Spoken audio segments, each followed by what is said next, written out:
Welcome to Monk's Temple. The journey inward begins not with a step, but with a cessation. A stop. A release of the breath you may have been holding without even knowing it. For centuries, in the silent cells of Carthusian monks, under the Bodhi tree, within the rock-hewn monasteries of Cappadocia, one truth has been whispered from teacher to student, not as a secret to be hoarded, but as a key too simple to be believed. The mind, left to its own devices, is a master storyteller and a poor servant. It builds elaborate palaces of memory and towers of dread for the future, and then forgets it is the architect, believing itself to be a prisoner within the walls. Our work here is not demolition. It is gentle archaeology. We will learn to touch the walls of our own inner constructions and feel their texture, to recognize they are made of thought, ephemeral and weightless. The cage door was never locked. We merely became entranced by the intricate pattern of the bars. In my years of sitting, from the pre-dawn zazen in Kyoto to leading retreats in the silent, snowy woods of New England, I have encountered the same human ache, dressed in 1,000 different costumes. The executive whose mind is a relentless boardroom of competing anxieties. The artist paralyzed by the ghost of their next masterpiece. The parent lying awake, mapping every potential danger in a child's unseen future. The question is always a variation of, how do I make it stop? The answer, which we will explore not as a theory but as a terrain to be walked, is this: you don't make the noise stop. You change your residence. You learn to inhabit the quiet, observant space behind the noise. The noise may continue, but it becomes distant, like traffic heard from a deep forest path. Let's ground this in a tangible, physical reality. At Yale, researchers observed the brains of veteran meditators. They saw that during deep practice, a specific neural chorus quieted, the default mode network, DMN. This is the brain's background radio station, forever playing the self channel, a stream of I, me, mine, my past, my future, my worries, my plans. This quieting is not a mystical trance, it is a measurable shift. It is the neurological signature of what an old Zen poem describes: sitting silently, doing nothing, the spring comes, and the grass grows by itself. When the DMN's chatter recedes, what remains is not nothing. It is everything, experienced directly, without the filter of commentary. This is the ground we will cultivate. Our first story, from the high Andes, is a parable about carrying. The story of the Lama's burden. In a village knit into the shoulder of a mountain, where the air was thin and the sky a profound blue, the people lived in a delicate pact with the earth. Their connection to the world below was the Lama. The patient, sure-footed creature that carried their goods across the spine of the continent.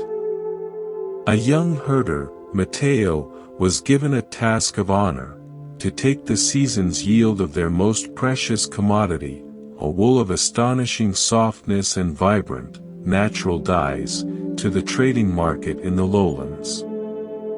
He loaded the bundles with care onto his two finest llamas, Pasha and Samma. The wool was the color of sunset, of deep forest moss, of clay earth. The journey began in good spirits.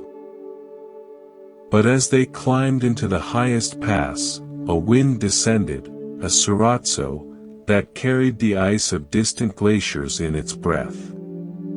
Mateo, in his worn poncho, shivered violently. In a moment of desperate ingenuity, he unpacked some of the wool. Not to sell, but to wear. He wrapped Pasha in a thick coat of crimson, and Samama in a deep, indigo blue. The immediate bite of the wind was blunted. But the llamas, creatures of instinct, felt the unnatural weight, the itchy, clinging foreignness on their backs. Their calm, plodding rhythm broke. They became skittish, their eyes wide, their steps unsure. The path down from the pass wound through a thicket of chukaraga, its branches like skeletal fingers. The magnificent colored wool began to snag. Strands of scarlet and azure caught on the thorns, pulling loose, trailing behind the animals like ragged banners of distress. By the time they reached the outskirts of the valley market, the wool was not a prize but a mess, tangled, soiled with dust and sweat, unraveling. The llamas stood head down, not from the distance traveled, but from the exhausting, constant irritation, the resistance to a burden that was never meant to be borne, only transported. The merchant, a man whose face was a map of wrinkles earned by seeing truly, examined the shipment. He did not yell. He sighed, a sound of deep understanding. "Mateo," he said, his voice as soft as the wool should have been, "the treasure was in the wool itself, to be delivered and woven into cloth. Not in wearing it for the journey. You have made your carriers carry the very thing they were meant to carry. You confused the cargo for the carrier." That evening, by a small fire, Mateo worked silently. He picked the last snarls of colored fiber from the coarse, sturdy coats of Pasha and Samama. As the foreign threads came away, the animals' calm returned. Their essence was not crimson or blue. It was steadiness, endurance, a quiet presence. The wool was a temporary load, valuable but destined for release. His error was not one of cruelty, but of perception. He had dressed the carriers in the costume of the cargo. Are we not all herders of a bustling inner flock? Our thoughts, our swirling emotions, our cherished memories, our sharp regrets, they are like that vibrantly dyed wool. They have their purpose, their beauty, their time and place. But the root of a specific, pervasive suffering is this: we take a passing thought, "I am not enough," and we spin it, not into a temporary bundle, but into the very fabric of our identity. We weave a memory of loss into a cloak we never take off. The mind, our faithful carrier, grows weary and agitated, not from the journey of being alive, but from the relentless, chafing weight of these temporary burdens we have glued to our being. Zen speaks of attachment. A neuroscientist might speak of over-identification with the narrative stream of the DMN. The practice, then, is to cultivate the eye of the old merchant. To see each thought-feeling bundle for what it is, a transient guest in the mind's caravan. We can acknowledge it, appreciate its color, even use its warmth for a season. But we must remember its true destination is to be set down, released, so the essential carrier, this aware, present consciousness, can move forward unencumbered. Practical exercise, the 3-breath pause. Let us try our first tool from the monk's temple. A micromeditation, a sanctuary built in 30 seconds. Wherever you are, simply settle. No need to change a thing. First breath, arrival. Inhale slowly, deeply. As you do, let the word "here" form in your mind. Exhale slowly, completely, with the word "now." Here. Now. Feel the truth of it. You are here. This is now. Second breath, sensation. On the next breath, let your attention drop like a stone into the well of your body. Choose one single physical sensation. The pressure of your feet on the floor.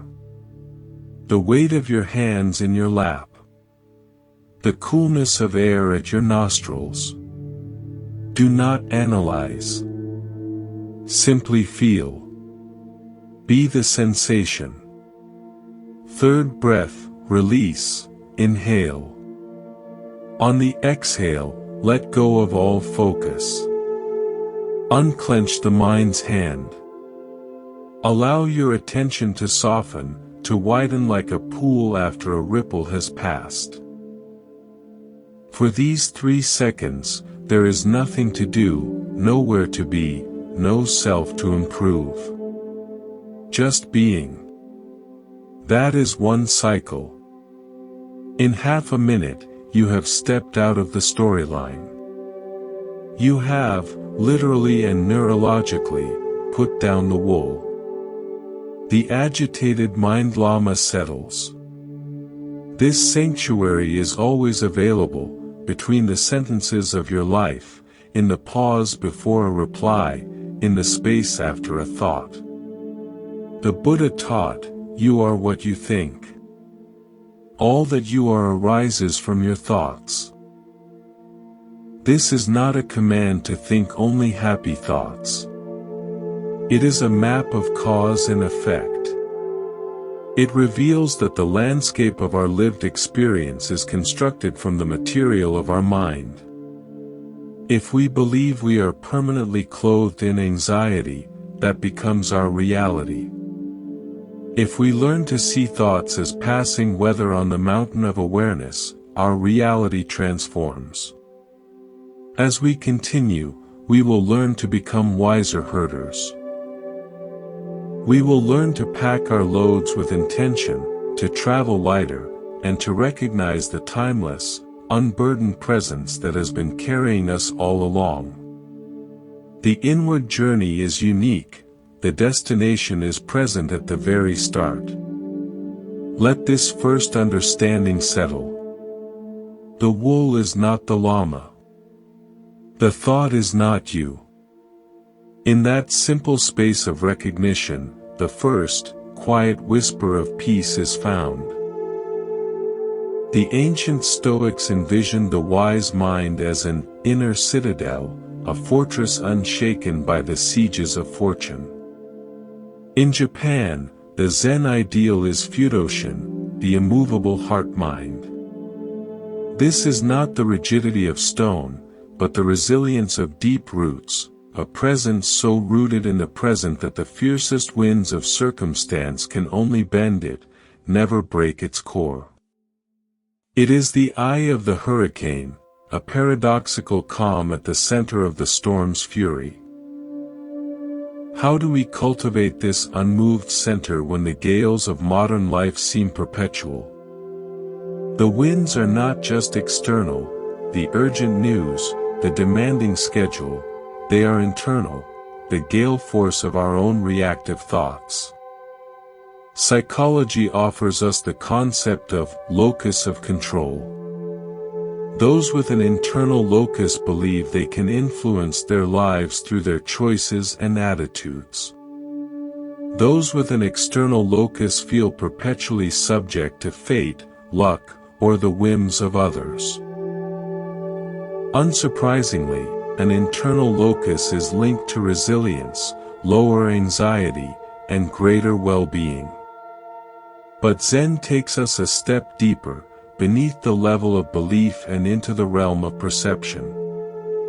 Before we can healthily exert control, we must first see with clear eyes what is truly internal, the realm of our own direct, mindful response, and what is irrevocably external, the actions of others, the fact of change, the passage of time. So often, the secondary storm of our reactive emotions.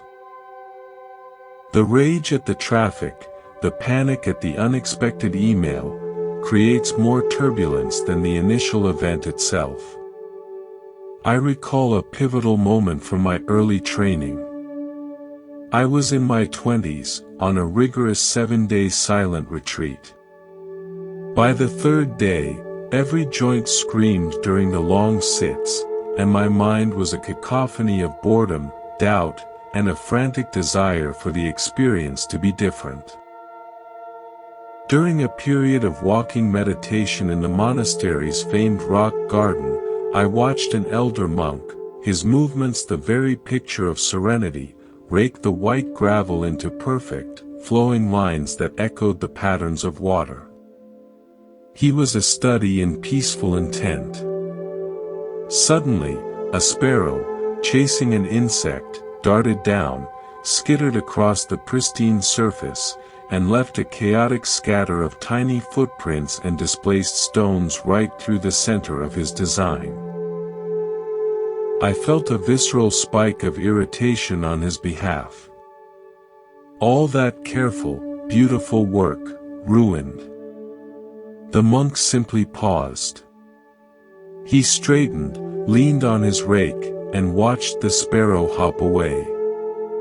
A faint, genuine smile touched the corners of his lips, a smile that seemed to hold the sparrow, the pattern, and the disruption in a single, benevolent embrace.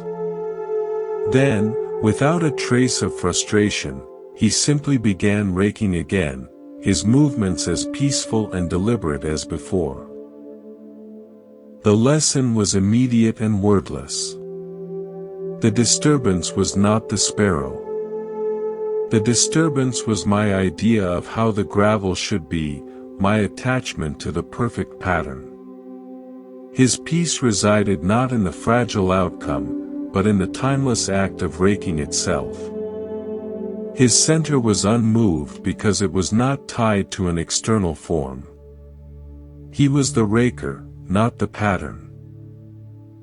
Our next story carries this truth into the vast, shifting, and unforgiving sands of the Sahara, where the land itself teaches the folly of clinging to fixed forms. The story of the oasis mapmaker. In a thriving caravan city at the edge of the Great Sand Sea, there lived a mapmaker named Khalid, whose fame stretched from Marrakesh to Damascus. He was not a mere cartographer, he was an artist of certainty. His maps were exquisitely detailed, inked on the finest vellum, depicting every dune, every rock pillar, and, most crucially, every reliable oasis with uncanny accuracy. For generations, traders paid fortunes for his charts, believing they purchased not just guidance, but a kind of immortality, a fixed truth in an uncertain world. They spoke of Khalid's truth as one might speak of scripture. One year, a succession of legendary sandstorms, called Khamsin, swept the desert for 40 days and 40 nights. These were storms of biblical proportion, winds that could reshape the world. When the winds finally died, the desert was reborn into an alien form. Dunes the height of mountains had migrated like slow, golden waves, swallowing old landmarks. Entire valleys were filled. The old, reliable oases were either buried or had shifted their hidden water tables. Khalid's famed maps, once treasured, were now potential death traps, leading travelers to where water had been, not where it was. Panic gripped the city. Caravan masters, their livelihoods at stake, stormed Khalid's shaded studio, waving the now useless parchments, their voices sharp with fear and accusation. They demanded new maps, and they demanded them immediately. Khalid, a man whose calm was as deep as the desert silence, listened to their pleas. Then he did the unexpected. He gathered the most influential masters and led them to his great drafting table. Upon it, he placed not a new, detailed drawing, but a single, pristine, blank piece of parchment. He held it up before their bewildered, angry faces. "This," he announced, his voice quiet yet carrying, "is now the only honest map. The desert has reminded us it is alive. It breathes and shifts. To fix a line upon this page today is to tell a lie tomorrow. It is to promise a stability that does not exist." The traders were aghast. "This is madness. With this blank page, we are blind. How do we cross? How do we survive?" Khalid looked at them, his eyes holding the patience of the deep desert. "You will learn to read the wind itself for the faintest scent of moisture. You will observe the evening flight patterns of the sand dove, for it never flies more than a day's journey from water. You will feel the firmness of the sand under your camel's feet, for soft sand may hide a buried spring. You will consult the nomadic Tuareg, the blue men of the desert, who move with the land, not against it. The skill you now require is not in memorizing a fixed picture, but in developing a responsive, present-moment awareness." "The map," he said, letting the blank parchment flutter back to the table, "is not the desert. And the desert is never still." He then spent weeks not drawing, but teaching. He taught them to navigate by the constant stars, to sense subsurface water through the behavior of certain beetles and the roots of hardy plants, to read the subtle language of sand ripples formed by the wind. The caravans that embraced these living skills, that traded their brittle certainty for flexible awareness, not only survived but thrived. Their security was no longer outsourced to a fragile document, but internalized as a capacity for perception and adaptation. They had found their unmoved center not in a fixed point on a map, but in their own attuned presence. We are all, too often, clutching our own outdated oasis maps. We carry mental charts that proclaim with false certainty, happiness lies at this coordinate, this job title, this relationship status, this number in a bank account, this external validation. Then life's inevitable scene, the sudden job loss, the heartbreak, the illness, the unexpected turn, reshapes our internal landscape. We feel lost, betrayed, and profoundly anxious because our cherished map no longer matches the living, breathing, shifting territory of the present. We are trying to navigate the dynamic reality of now with a static drawing from then. The suffering is in the clinging to the paper, not in the change of the land. Zen calls this attachment to view. The Buddha named it a fundamental fetter.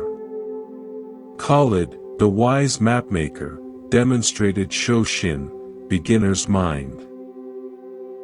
He embraced the empty parchment, the willingness to meet each moment fresh, without the prejudice of old charts. Our unmoved center, therefore, is not a fixed, defended position on an old map. It is the very capacity for clear, open, and responsive awareness, wherever we find ourselves. It is the ability to put down the map and truly feel the sand beneath our feet. Scientific insight, neuroplasticity and the present moment. The hopeful science that echoes this ancient wisdom is neuroplasticity, the brain's lifelong ability to rewire itself based on experience and focus. Each time we react with habitual panic, frustration, or despair to change, each time we frantically try to refold our old map, we deepen that neural rut. It becomes our brain's default path, our automatic, lost response. But every time we pause, take a mindful breath, and consciously choose to observe the change without immediate, reactive judgment. Every time we choose to feel the new sand underfoot, we forge a new neural pathway. We are physically training the brain to become the serene raker, not the irritated observer, the skilled wayfinder, not the desperate map clutcher. Research from centers like the University of Wisconsin-Madison shows that consistent mindfulness practice doesn't just change subjective feelings, it changes the brain's very structure. It increases gray matter density in the prefrontal cortex, the region responsible for executive decision, emotional regulation, and flexible responding. Simultaneously, it can decrease the volume and reactivity of the amygdala, the brain's ancient fear and alarm center. You are not condemned to your old, outdated maps. You can learn to draw new ones, in real time, from the direct, unmediated experience of the present. Practical exercise, sensation mapping. Let us now practice being Khalid, the wise cartographer of our own inner landscape. This is not an exercise in changing what you find, but in drawing an honest, present moment map. The goal is accuracy, not judgment. Find a moment to sit quietly. Close your eyes if it feels comfortable. Allow your posture to be both dignified and relaxed. Survey the terrain, gently scan your body from the crown of your head to the soles of your feet. Move slowly. You are not seeking anything in particular, just observing the landscape of sensation. Is there tension? Warmth? Tingling? Heaviness? Lightness? Do not label these as good or bad. Simply note their presence and location with a soft, internal whisper. Tightness here, in the shoulders. A dull ache here, in the lower back. Warmth here, in the palms. Gauge the climate. Now, broaden your awareness to the dominant emotional weather in your system. Don't get caught in the story, why you feel this way. Just feel the raw qualitative tone. Is it anxious? A fluttering, buzzing energy? Is it heavy? A dense, sluggish melancholy? Is it agitated? A scattered, prickly restlessness? Is it calm? A still, clear pool? Quietly name the climate. Anxiety. Heaviness. Agitation. Calm. Locate the oases. Even in the most arid emotional desert, there are pockets of ease. Direct your attention to find them. It might be the steady, reliable support of the floor or chair beneath you. It might be the soft, effortless sensation of your eyelids resting closed. It might be the gentle, automatic rhythm of your breath entering and leaving your body. Find one area of neutrality or ease and rest your attention there for a few breaths. Note, support here. Softness here. Movement here. You are not trying to fix the tension or banish the anxiety. You are simply, and bravely, drawing an accurate map of your internal desert in this precise moment. This is the landscape right now. In this simple act of non-judgmental observation, a critical separation occurs. You distinguish your aware self, the mapmaker, from the temporary conditions being observed, the desert. You find your unmoved center not in the absence of storms, but in the unwavering clarity of the seeing itself. The mapmaker is never lost, even in the most unfamiliar and forbidding terrain. The Buddha taught, peace comes from within. Do not seek it without. This is often misunderstood as a call to ignore external problems. It is not. It is a profound reorientation. It means recognizing that your reactive turmoil, the secondary storm of anger about the traffic, the anxiety about the reshaped desert, is the internal weather you can learn to calm. Your peace is the sky itself, the aware space that contains both storm clouds and clear blue. Khaled's ultimate security was not found in an unchanging oasis, but in his honed skill to find water anywhere. Your peace, your unmoved center, is not dependent on unchanging circumstances.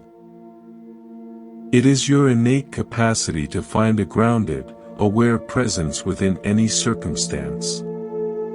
As you move into your day, practice being the mapmaker, not the slave to the map. When you feel lost or buffeted by change, do not frantically unfold your old charts of how things should be. Pause. Take one breath. Feel the ground beneath your feet, the literal ground, the ground of this breath. Look for the subtle signs in your own being. Listen. The center is not a location you will find on an old drawing. It is the awareness with which you read the ever-new, living document of the present. We now turn to one of the most foundational, and often most resisted, truths of existence. Observe a river from the bank. Is it the same from one moment to the next? The Greek philosopher Heraclitus, peering into the flux of the world, declared, "No man ever steps in the same river twice, for it is not the same river and he is not the same man." The water flows perpetually, new molecules replacing the old, the banks slowly eroding, the riverbed shifting with each season's flood. Yet, in our language and perception, we assign it one permanent name, the Mississippi, the Ganges, and perceive a solid thing. In truth, we are witnessing a process, a verb masquerading as a noun. This is the heart of the Buddhist teaching of anicca, impermanence. It is not a pessimistic doctrine of despair, but the most clear-eyed, fundamental observation of reality. All compounded things, all conditions, all phenomena that arise are subject to passing away. Every sensation, every thought, every feeling of joy or sorrow, every relationship, every situation, every life itself is in a state of constant flux. To resist this universal truth is to be a rock in the middle of the river's current. Perpetually battered, eroded, and suffering under the illusion that the water should stop flowing to accommodate our solidity. To understand and align with this truth is to learn the art of flow, to become water-aware, to move with the current of life rather than against it. Our modern scientific worldview echoes this ancient insight at the most fundamental level. Quantum physics reveals a subatomic world of fluctuating fields and probabilities. Your body, which feels so solid, is a dynamic process. Atoms are mostly empty space, cells die and are replaced at a rate of millions per second, and you literally gain and lose matter with every breath and meal. You are not a static entity, you are a river of matter, energy, and information. Suffering arises precisely when the mind, craving stability and permanence, clutches at a mental snapshot, a memory, a self-image, a desired outcome, and mistakes that transient frame for a permanent reality called me, mine, or forever. Our next story emerges from the ancient, mist-shrouded redwood forests of the Pacific Northwest, an ecosystem that embodies the cycles of impermanence on a grand, centuries-long scale.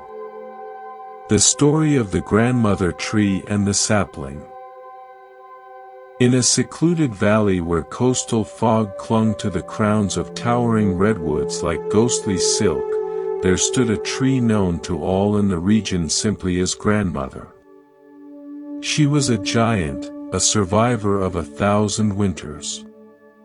Her trunk was wider than a house, her bark a landscape of deep, spongy furrows that could swallow a man's hand, her canopy a universe hosting mosses, ferns, and whole families of birds and squirrels.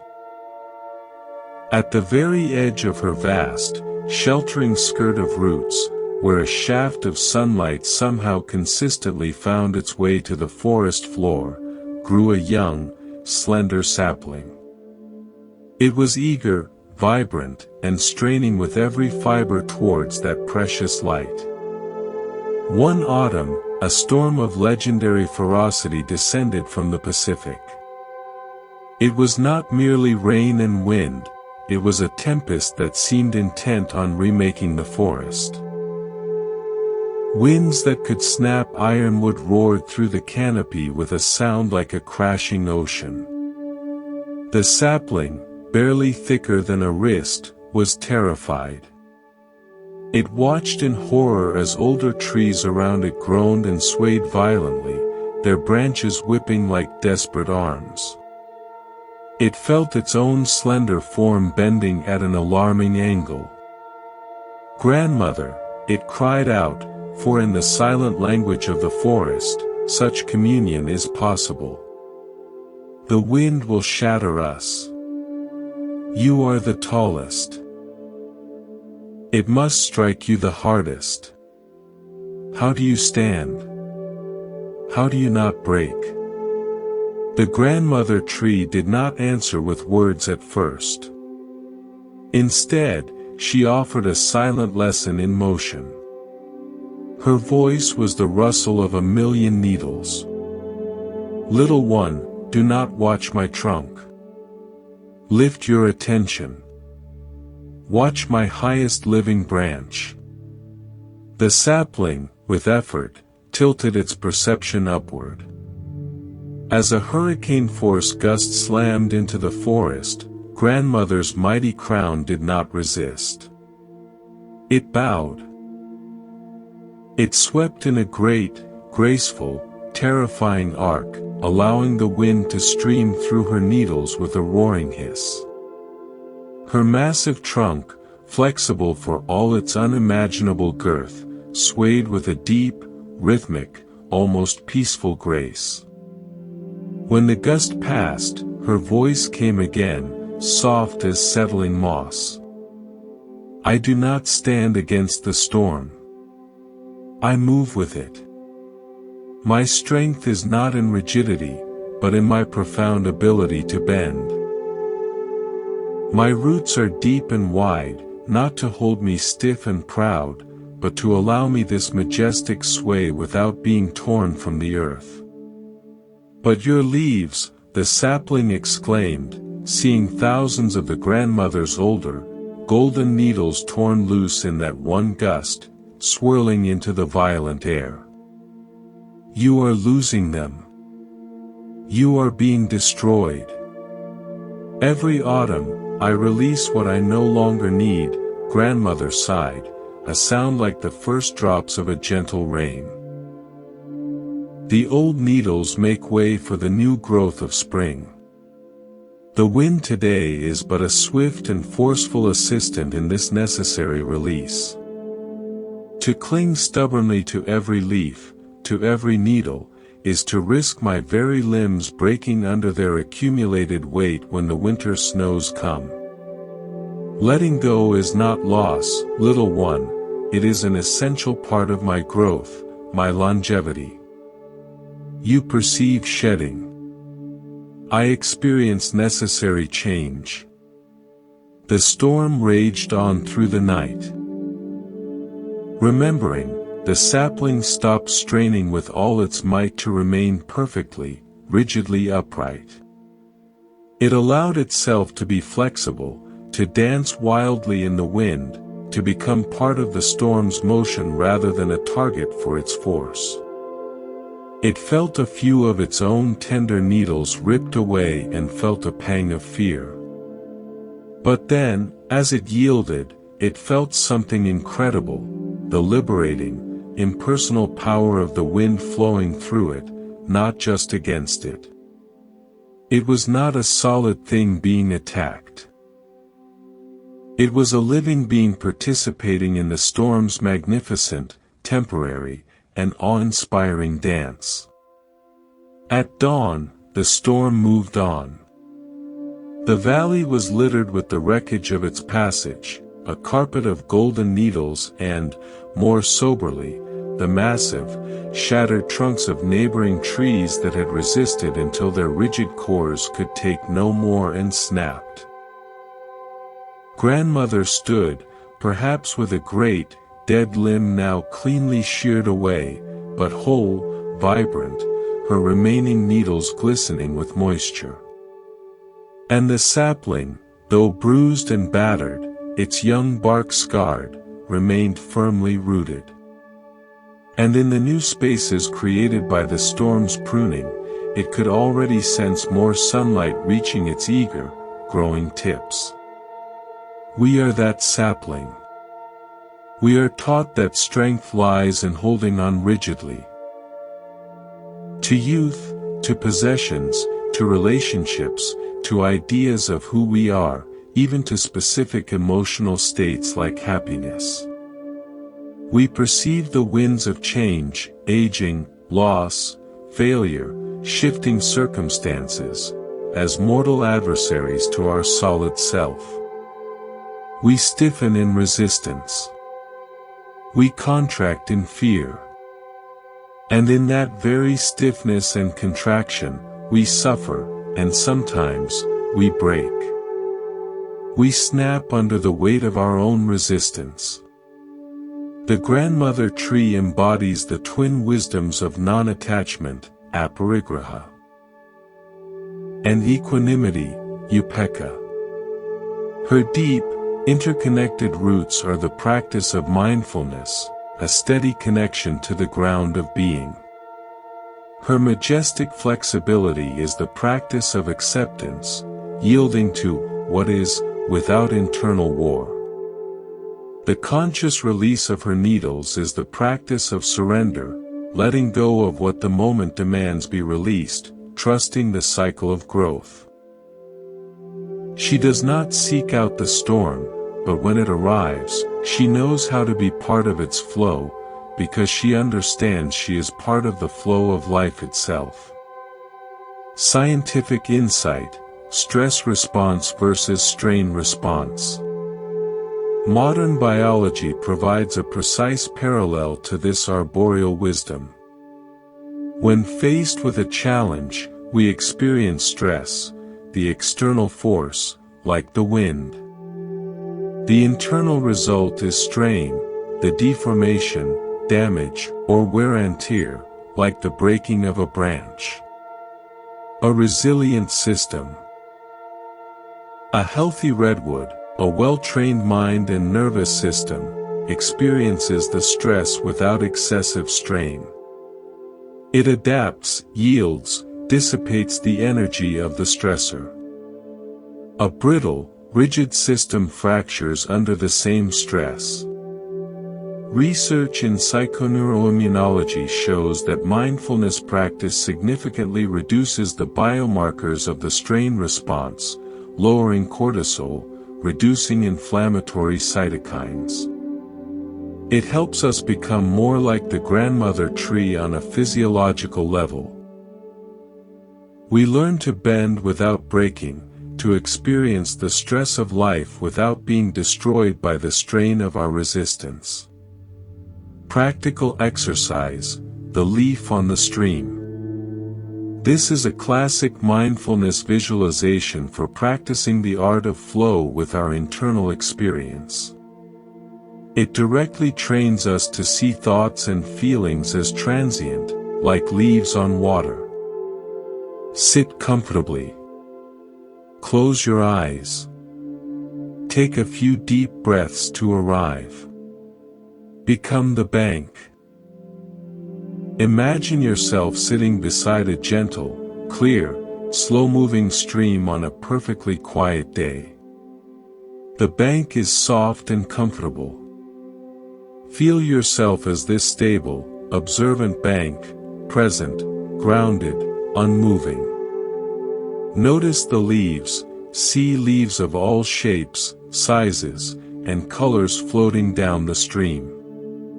One by one, they come into view, float past you, and continue downstream. Let each leaf represent a thought, a worry, a physical sensation, or a memory. Place and release, when a thought arises. I need to remember to call John, gently and without judgment. Imagine placing that thought onto a leaf. Set the leaf on the surface of the water. Watch it float into your field of awareness, pause for a moment directly in front of you, and then float on by, downstream and out of sight. Do not push it away aggressively. Do not reach out and grab it back. The key is acknowledgement and allowing. Simply note its presence and let the natural flow of your awareness carry it along. Return to the bank. It is inevitable that you will sometimes forget you are the bank. You will find yourself having jumped onto a leaf, caught up in a thought, embroiled in a memory, planning a future conversation.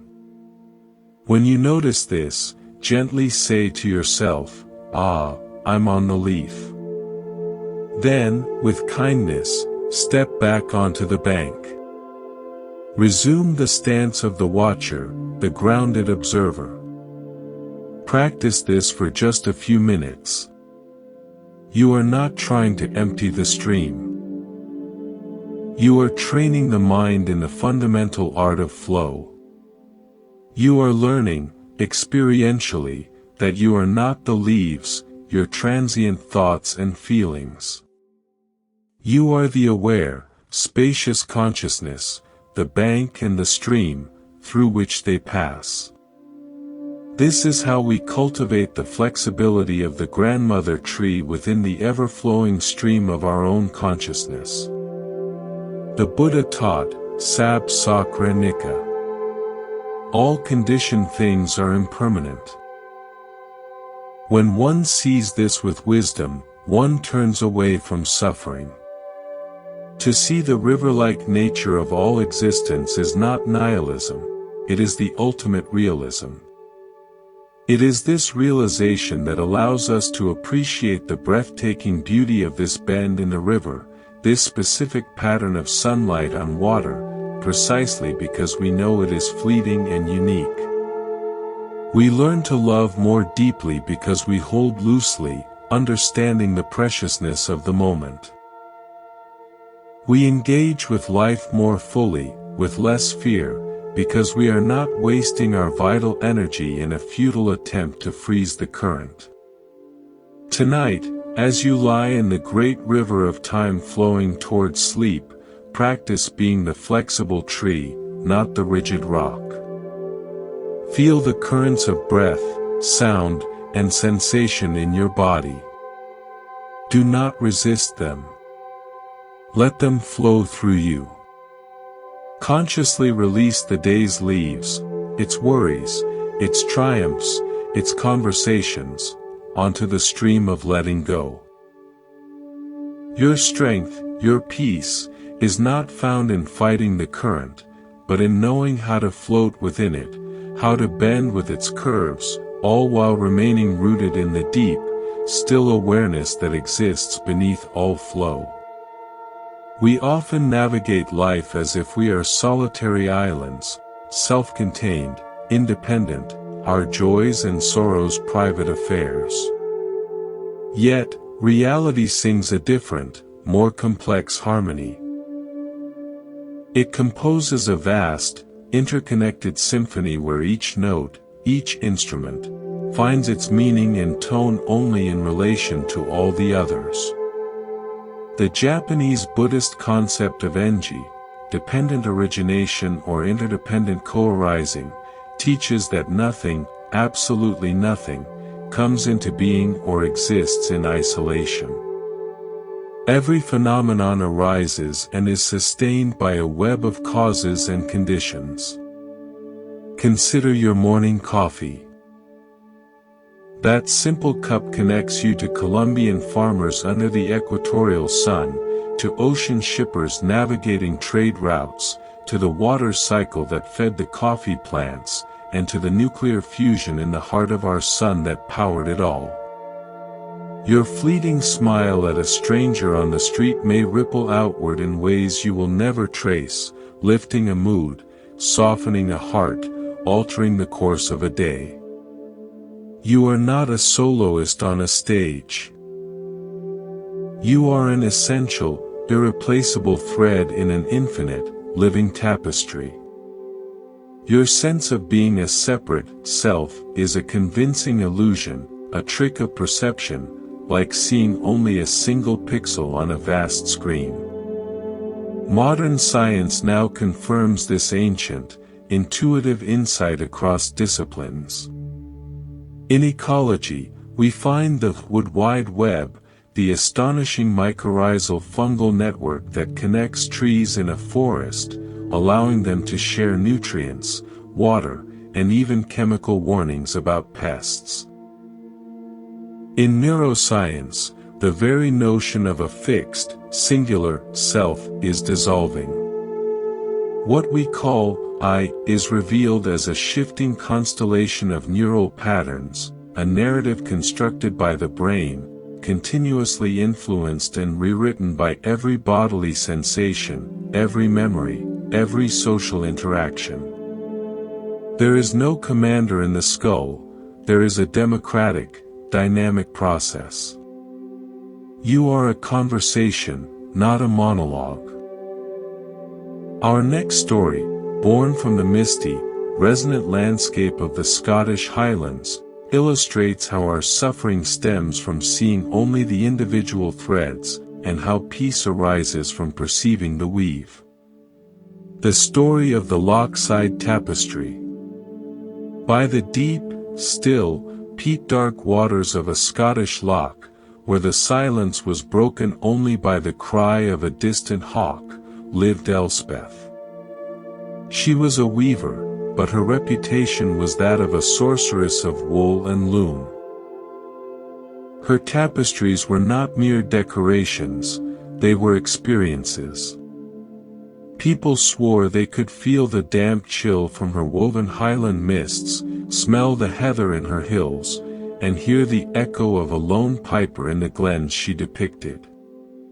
Her cottage was a cocoon of colored yarns, the air thick with the scent of lanolin and peat smoke.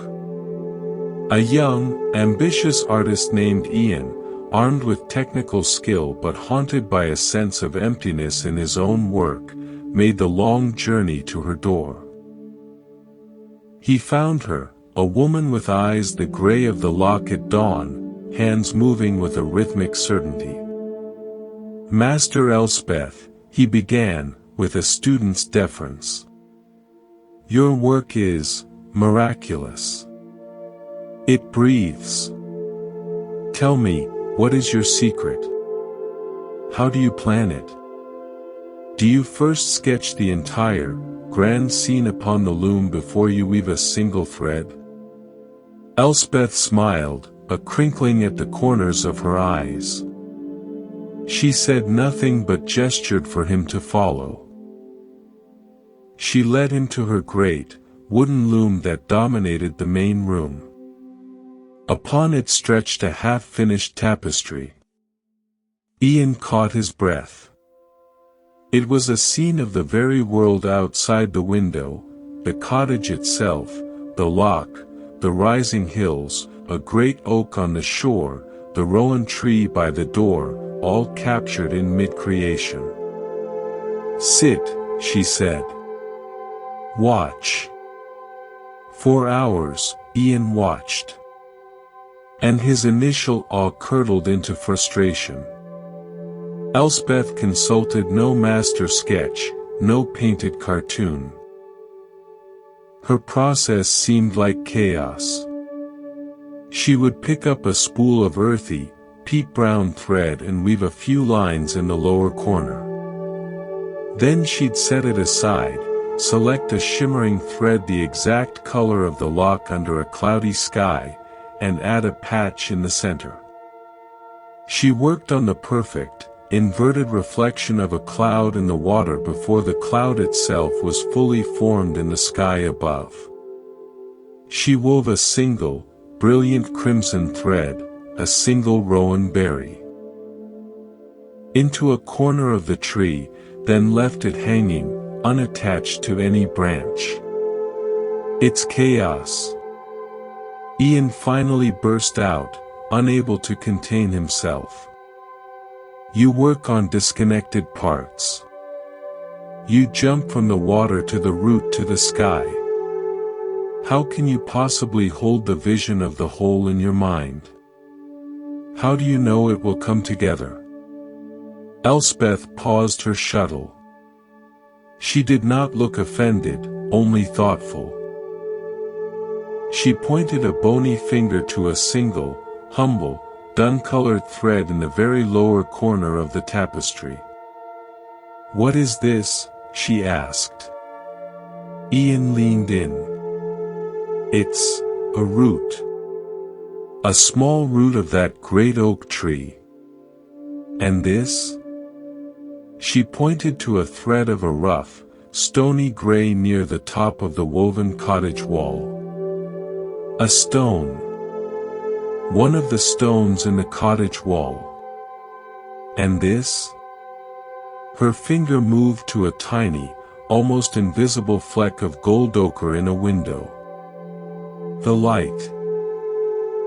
The last gleam of sunset light caught in the windowpane.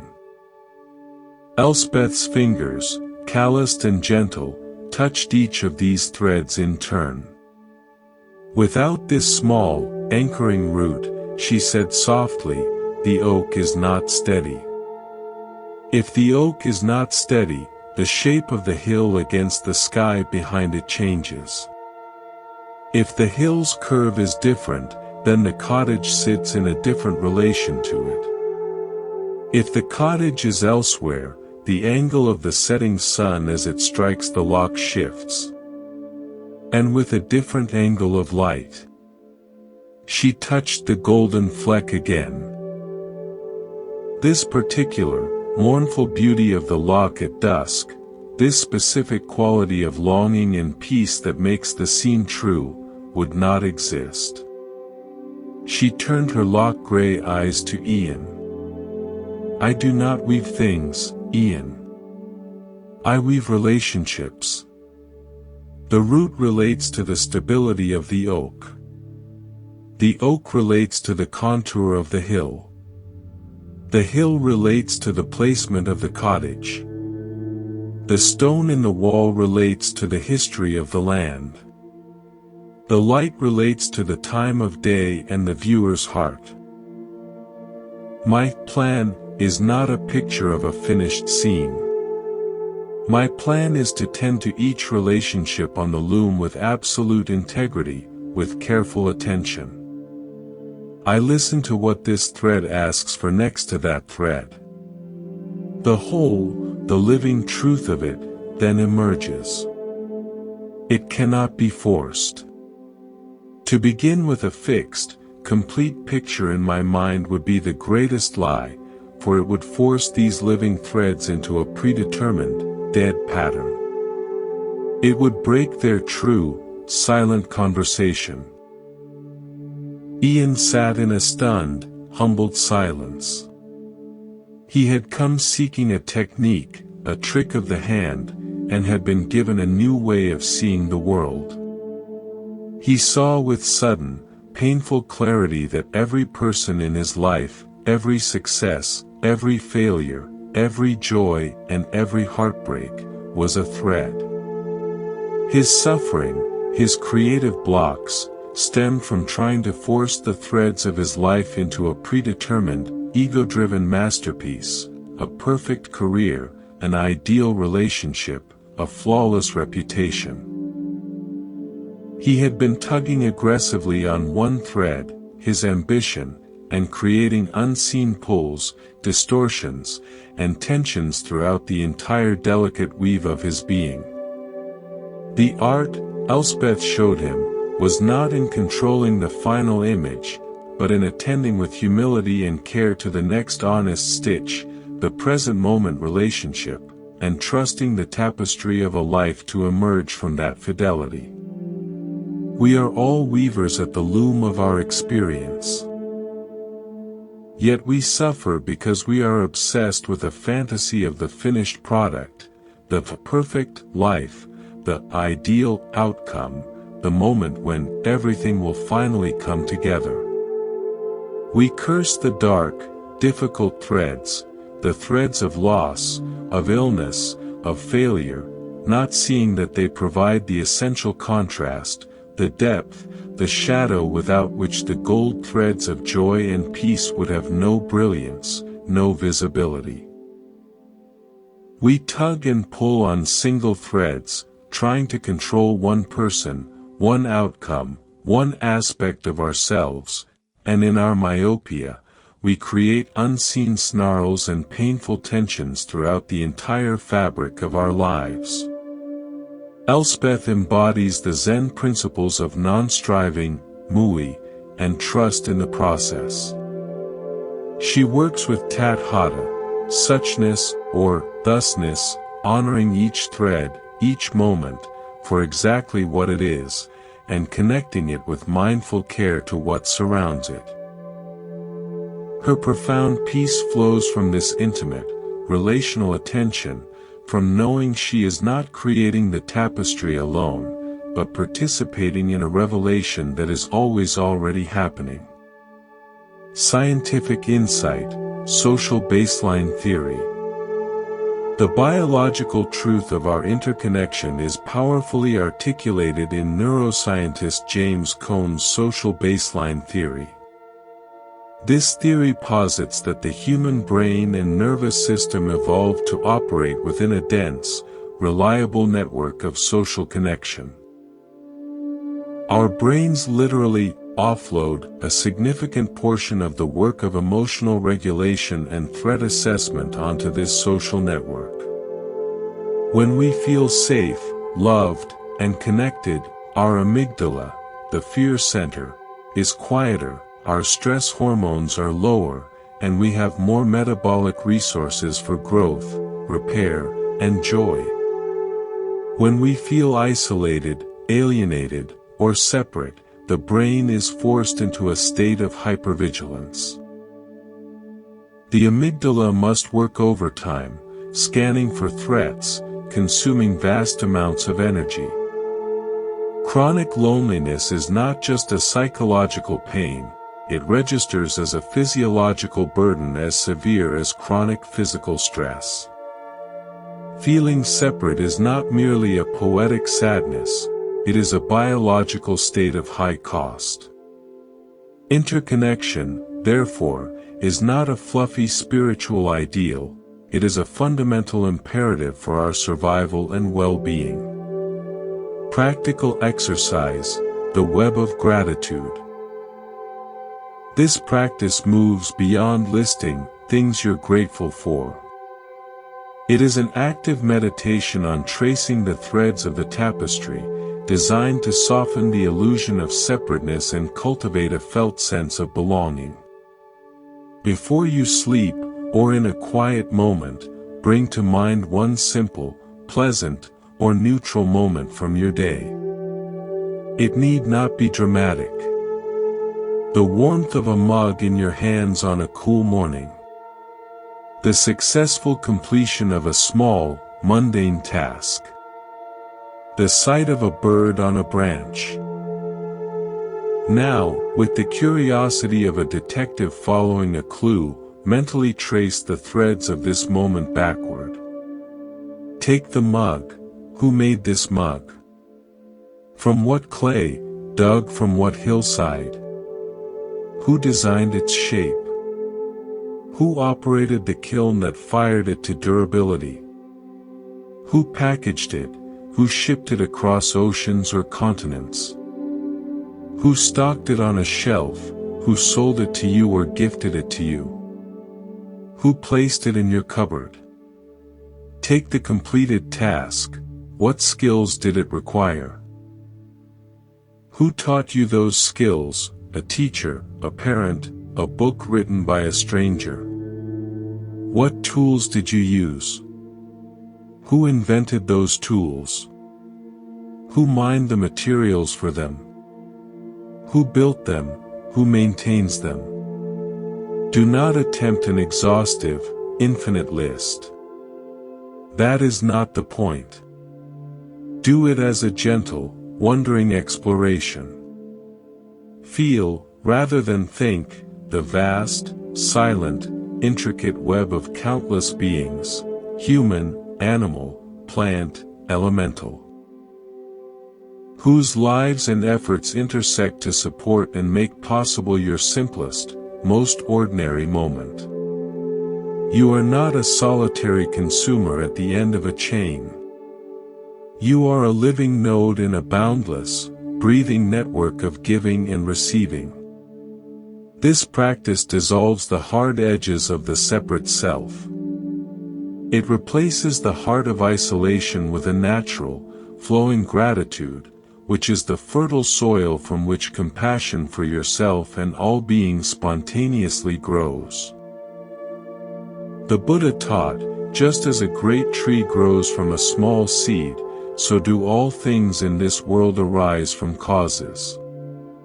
And those causes are endlessly, intricately interwoven.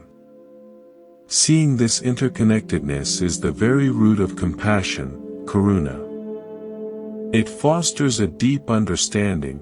We are all imperfect weavers, doing the best we can with the threads we've been given, all influenced by the tensions and patterns of the entire, shared loom. Your anger, your kindness, your fear, your peace. These are not private events. They are threads you contribute to the collective tapestry. When you feel alone, insignificant, or overwhelmed by your own small story, remember the lockside tapestry. Your single thread, however plain or knotted it may seem to you, matters immensely because of its relationship to all the others. Your next kind word, your next mindful breath, your next act of patience, your next moment of simply noticing the world, these are how you weave with integrity. The grand, beautiful, terrible, glorious design is not yours to force or control. It is yours to participate in, with awe, responsibility, and exquisite care. In that conscious participation, the exhausting, lonely burden of separateness dissolves, and you find you were never weaving alone. We inhabit a world dense with forms, a cup, a bell, a thought, a self. We label them, interact with them, and build our lives upon the belief in their solid, separate, and independent reality. Zen, and the profound Buddhist insight of sunyata, points us in a radical direction, not at the form, but at the space that holds it. Not at the sound, but at the silence that contains it. Not at the thought, but at the awareness that perceives it. This is emptiness. Do not be misled by the word. Sunyata does not mean nothingness, nihilism, or a void. It signifies the lack of independent, inherent existence. A bell is empty of a separate, permanent bellness. Its nature, its bellhood, does not reside within it as a solitary essence. Instead, it arises dependently from a confluence of causes and conditions, the shape conceived by a designer, the metal alloy smelted and cast, the skill of the maker, the act of being struck, the physics of sound vibration, the ear that hears and the mind that interprets it. Remove any of these, and bell vanishes. It is a temporary, interdependent event, a happening. Its true essence is open, empty potential, capable of taking on infinite temporary forms. This feels abstract, philosophical, until we apply it to the greatest source of our daily suffering, our self-concept. We believe, with deep conviction, in a solid, continuous, independent I, a CEO of the body, a thinker behind thoughts, a feeler behind feelings. But where is this I in dreamless sleep? Where is it in moments of total, selfless absorption? In creating art, in athletic flow, in an act of genuine compassion? In these gaps, where the story of me temporarily ceases, a profound peace often emerges. The I is a useful convention, a necessary pronoun for navigating the world. But when clung to as an absolute, separate truth, it becomes a fragile fortress requiring constant defense, a source of comparison, anxiety, and alienation. It is the bell that thinks it is only its clapper. Our next story comes from the world of Scandinavian craft, where the search for purity of form meets the wisdom of empty space. The story of the master bellmaker's final lesson. In a village nestled in the protective curve of a deep Norwegian fjord, where snow silenced the world in winter and summer sun glinted off the water, there lived an old bellmaker named Eric. For 6 decades, his forge had produced bells of legendary sonic purity. Their sound was not loud, but clear. A tone that seemed to travel for miles over water and mountain, piercing the heart with a clean, poignant resonance. Churches, town halls, and remote monasteries sought his work. It was said an Eric bell did not just mark the hour, it marked a moment in the soul. Nearing the end of his long life, Eric gathered his 3 most dedicated apprentices for a final test, to determine who would inherit his forge, his tools, and his legacy. "You have learned all I can teach of technique," Eric said, his voice like gravel under still water. "You know the alchemy of metals, the blend of copper and tin for sweetness, the trace of silver for brightness. You have mastered casting, filing, tuning. But you have not learned the secret. Your final task, each of you will craft one small bell. The one whose bell, to my ear, reveals the secret will become the master of this forge." The apprentices set to work with fierce concentration. The first, a man named Lars, was proud of his flawless technique. He crafted a perfect, slender bell from the finest silver and tin. Its shape was an elegant curve, its surface polished to a mirror shine. When struck, its tone was a bright, flawless, crystalline ting that hung in the air with mathematical precision. He presented it with confidence. "Master, it is flawless in form and pure in note." The second apprentice, Arn, was a scholar of metallurgy. He crafted a complex, sculptural bell from a secret 7-metal alloy of his own devising. Its interior was shaped with precise channels to shape the sound waves. When struck, it produced not a single note, but a rich, layered bong, that seemed to unfold and shimmer, revealing harmonics upon harmonics. "Master," he declared, "its tone contains multitudes. It is a symphony in miniature." The third apprentice was a quiet woman named Liv. She seemed to do very little at first.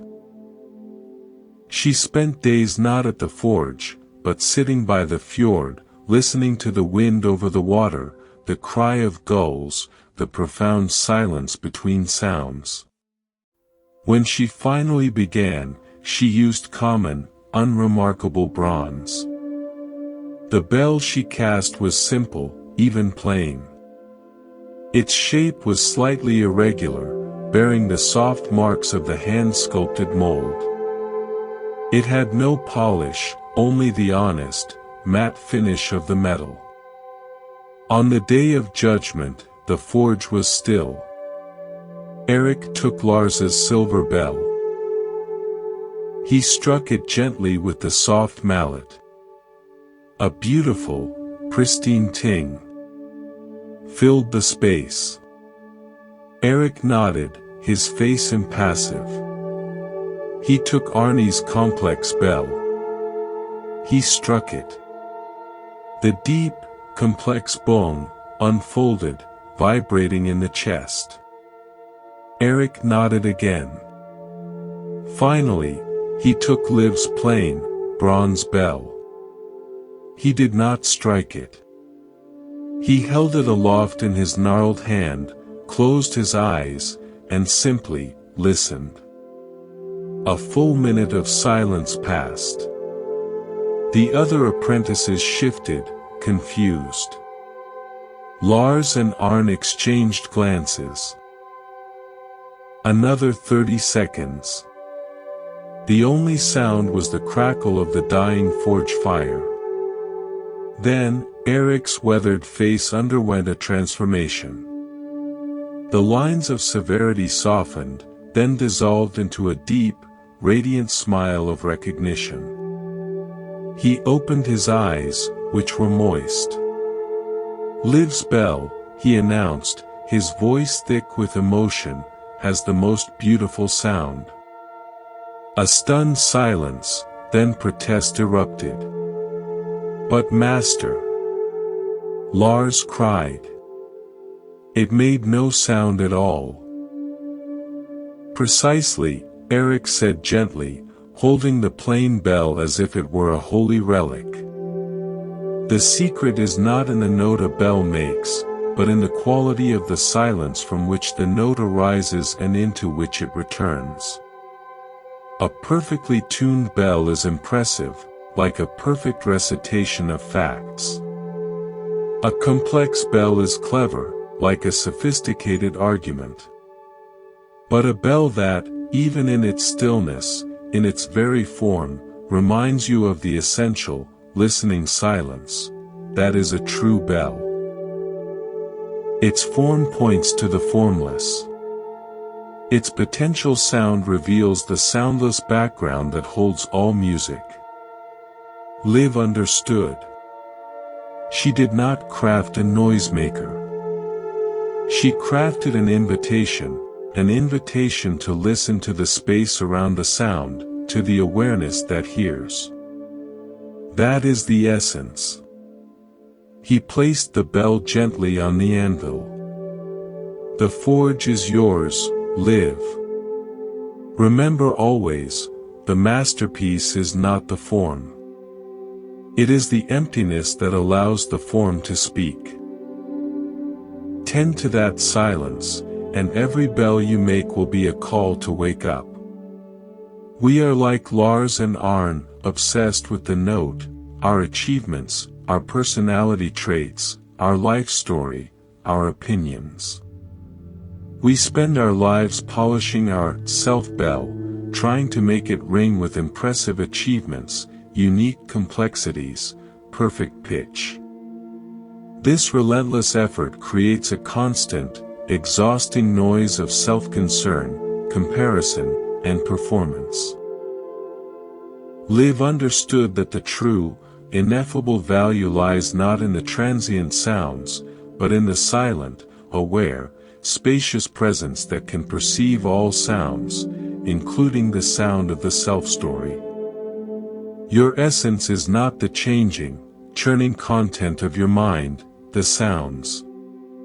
It is the unchanging, aware space, the silence, in which all content appears, plays, and vanishes. You are not the clapper. You are the bell, and the silence that holds it. Scientific insight. The brain's background noise and the quieting of the DMN. Modern neuroimaging provides a fascinating correlate to this ancient wisdom. The brain's default mode network, DMN, which we have discussed, is the primary generator of our psychological background noise. It is the neural circuitry of self-referential thought, the endless, mostly subconscious mental chatter of me, my past, my future, what they think of me. This is the brain's constant, default note. Research consistently shows that experienced mindfulness meditators exhibit decreased activity and connectivity in the DMN. The practice literally quietens the self-centered, narrative-making machinery. What becomes more active? Networks associated with present-moment sensory awareness and a broader, less self-focused perspective.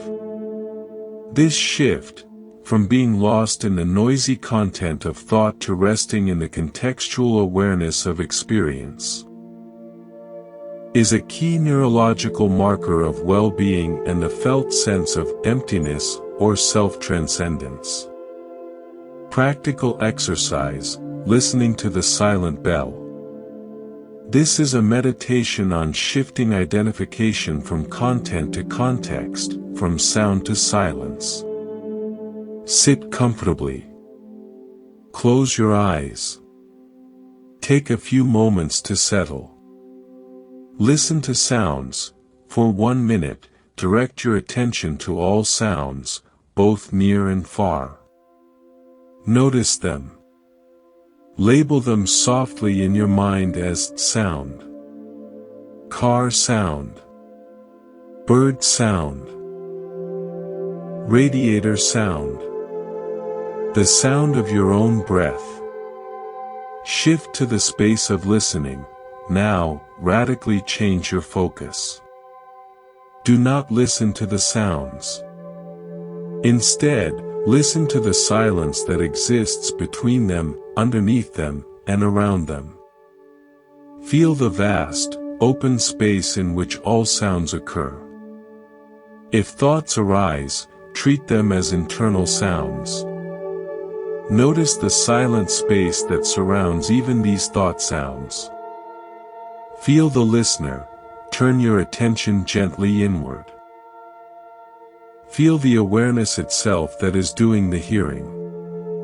This awareness is silent. It is vast. It is unchanging. It is like the sky, it can hold thunderclouds, loud thoughts, or a clear blue expanse, peace, but it is never stained or altered by the weather. Rest as this sky-like awareness, this silent bell.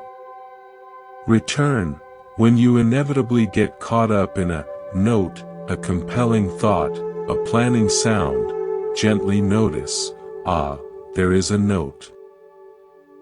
Then, without judgment, return your attention to listening for the background silence, the space of awareness itself. This practice is a direct inquiry into your true nature. You are not seeking to create silence, you are discovering the silent awareness that is already, always here, prior to all sounds. You are learning to be the bell, not just its noise. The Buddha said, there is the heard, the hearing, and the hearer. But when you look deeply, you find only the hearing. The idea of a separate, solid hearer behind the hearing is the final illusion. There is just the open, luminous, silent process of awareness itself, the silent bell of your being.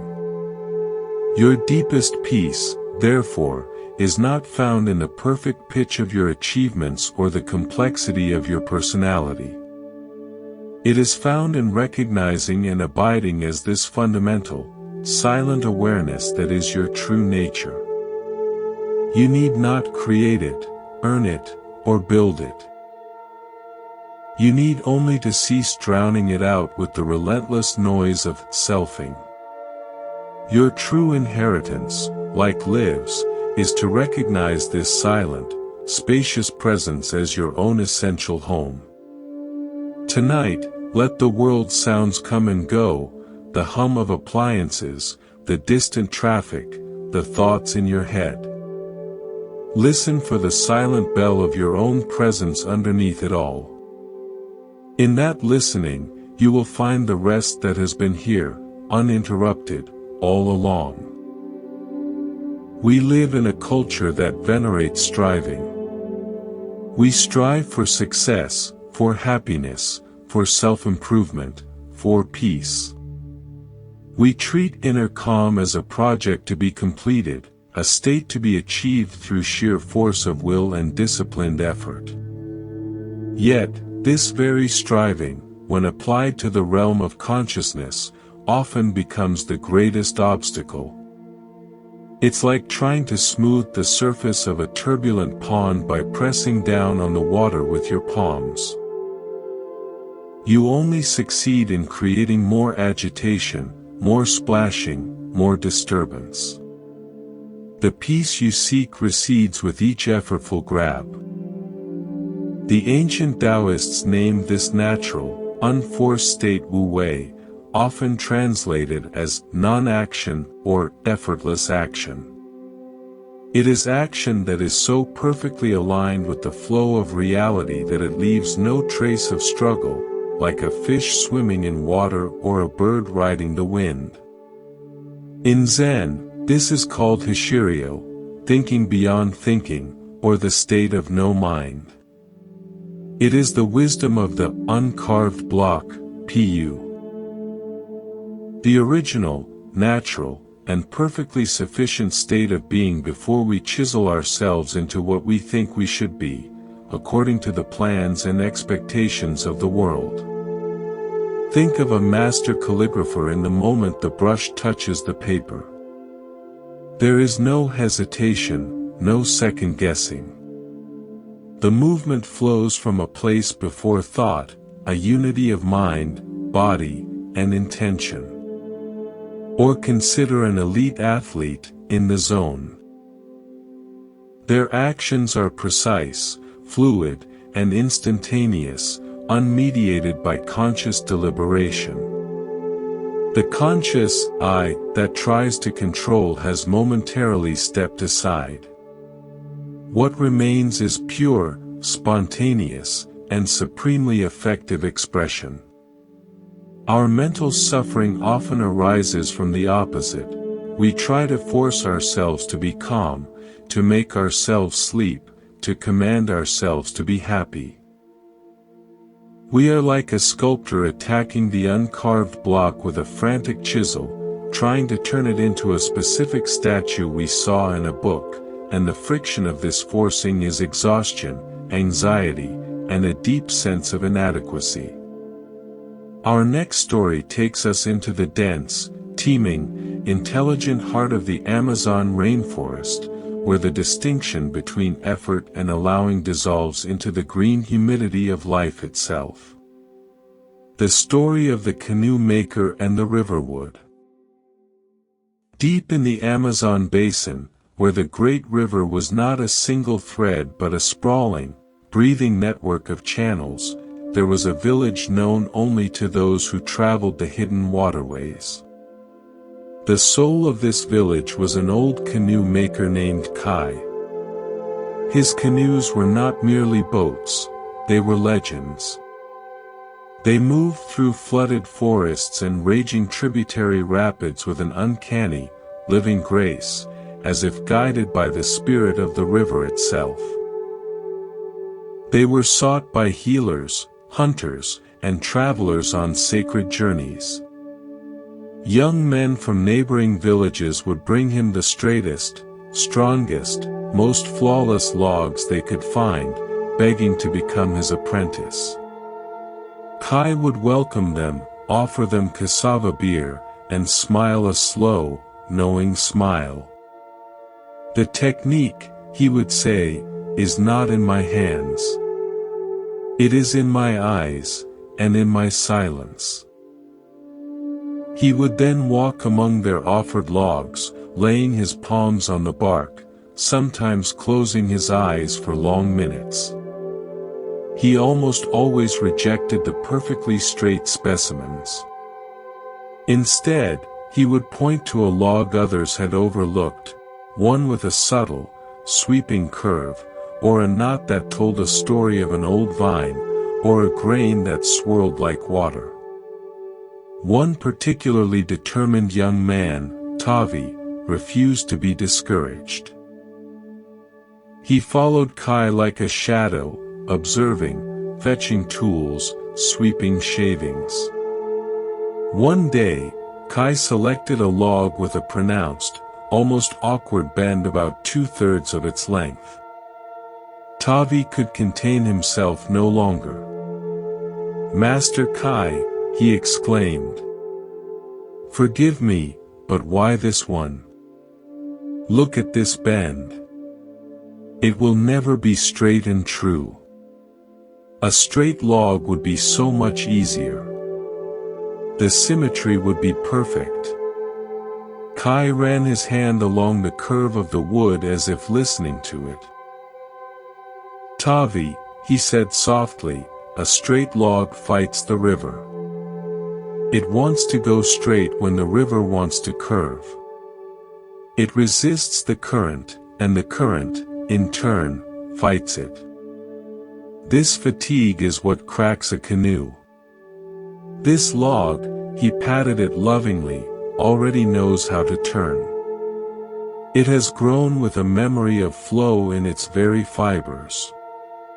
My work is not to force it straight, to beat the river knowledge out of it. My work is to listen, to find the canoe that is already dreaming inside this wood. The canoe that wants to move with the water, not against it." What followed was a lesson in a different kind of effort. Kai did not attack the log with aggressive carving. He built a small shelter around it and sat with it for days, just looking, sometimes humming low tunes. Then, he would make a few precise, almost surgical cuts, not following a measured line, but following the natural run of the grain, revealing the shape hidden within. He hollowed it out with infinite patience, respecting areas where the wood was denser and stronger, leaving them slightly thicker. He did not force the two sides into perfect symmetry. When he finally applied the fire to bend and set the shape, it was a gentle persuasion, a conversation. When the canoe was finished, it was, by a carpenter's rigid measure, imperfect. One side had a thicker gunwale. The curve of the prow was not a mirrored match to the stern. But when they carried it to the river and set it on the black water, it took Tavi's breath away. The canoe did not just float, it sat in the current as if it were an extension of the river itself. It was supremely stable, yet when Kai leaned slightly, it turned with a liquid, effortless grace. It moved not over the water, but within it, a single, unified phenomenon. Kai handed Tavi the paddle. "You see, my eager friend," he said, watching the young man's face fill with awe, "I did not make a canoe from the wood. I cooperated with the wood to uncover the canoe that was already there, waiting to meet the river. Your struggle, in canoe making, and I suspect in much else, comes from having an idea in your head. A picture of a perfect, straight, symmetrical canoe. And then you try to force all wood, all life, to conform to that idea. You fight the nature of the wood, and you tire yourself, and the result is a canoe that will always fight the nature of the water. True ease, true strength, comes from listening first. Then, participating. We treat ourselves like Tavi's rejected straight log. We hold an idealized, airbrushed mental image of who we should be, perpetually calm, endlessly productive, universally confident, always compassionate. We then take the chisel of self-criticism, the sandpaper of comparison, and the hammer of discipline to our natural being, hacking away at our inherent bends, our anxiety, our fatigue, our periods of melancholy, our quirky passions, seeing them as flaws to be eliminated. This internal civil war is exhausting. It creates the very turbulence, the internal fighting of the current, that we seek to calm. We are trying to force ourselves straight in a river that is, by nature, all curves and currents. Kai embodies the essence of Wu Wei and what Buddhism calls samavayama, right effort. Right effort is not grim, teeth-gritting determination. It is the skillful, appropriate, and balanced application of energy. It is like Kai's precise cuts that follow the grain, maximum effect with minimal wasteful force. It is about removing what is obstructive, the excess wood, the clinging thoughts. Not about creating something foreign and new from scratch. Our natural state, like the wood's inherent canoe shape, is one of integrated peace, intelligence, and resilience. Our practice is to gently remove the mental and emotional knots, the layers of conditioning and resistance that obscure this natural balance, not to construct a new, perfect self atop the rubble of the old. Scientific insight, the paradox of control and the flow state. Modern psychology provides clear validation for this ancient wisdom through the study of the paradox of control. In domains like insomnia, anxiety, and performance, research shows that trying too hard to control the outcome reliably backfires. The effort to make yourself sleep activates the sympathetic nervous system, fight or flight, the very state antithetical to sleep. The struggle to be calm amplifies anxiety. Conversely, psychologist Mihai Csikszentmihalyi identified the optimal state of human experience as flow. The flow state occurs when the challenge of a task perfectly matches one's skill level, leading to complete absorption, a loss of self-consciousness, and a distortion of time. In flow, action feels effortless, precise, and joyful. Neuroimaging studies show the brain in flow enters a unique state of transient hypofrontality. A quieting of the prefrontal cortex, the brain's hyperanalytical, self-monitoring CEO. In other words, the chiseling self steps aside. The key to entering flow is not increased effortful control, but a surrender into the process itself, a trust in the skills one has and a deep engagement with the present moment task, just as Kai becomes utterly absorbed in the dialogue with the grain of the wood. Practical exercise, the grain of the breath. We will now practice uncovering calm, not forcing it. This is especially useful when you are trying to sleep or feeling overwhelmed by the need to fix your state of mind. Lie down and observe, lie down comfortably. Completely abandon the goal of falling asleep. Your only task is to become a naturalist, studying the grain of your breath as Kai studied the log. For 2 full minutes, simply notice your breath. Don't change it. Is it shallow or deep? Fast or slow? Is it high in your chest or low in your belly? Is it smooth or jagged? There is no right answer. You are just gathering data, learning the unique topography of your breath in this moment. Follow the grain. Now, imagine your awareness is a gentle, respectful hand, like Kai's, feeling the grain. On your next inhale, don't lead it. Instead, follow it. Feel the entire journey from its subtle beginning, through its natural arc, to its gentle peak. Then, feel the turn into the exhale. Follow the exhale all the way down to its natural conclusion and the silent, still pause that follows. Let the breath be the river, your awareness is the canoe floating upon it, moving with its current. Cooperate gently. After a few cycles of pure following, you may wish to cooperate. You might gently, as if making a subtle suggestion to a friend, invite the exhale to become a little longer, a little slower.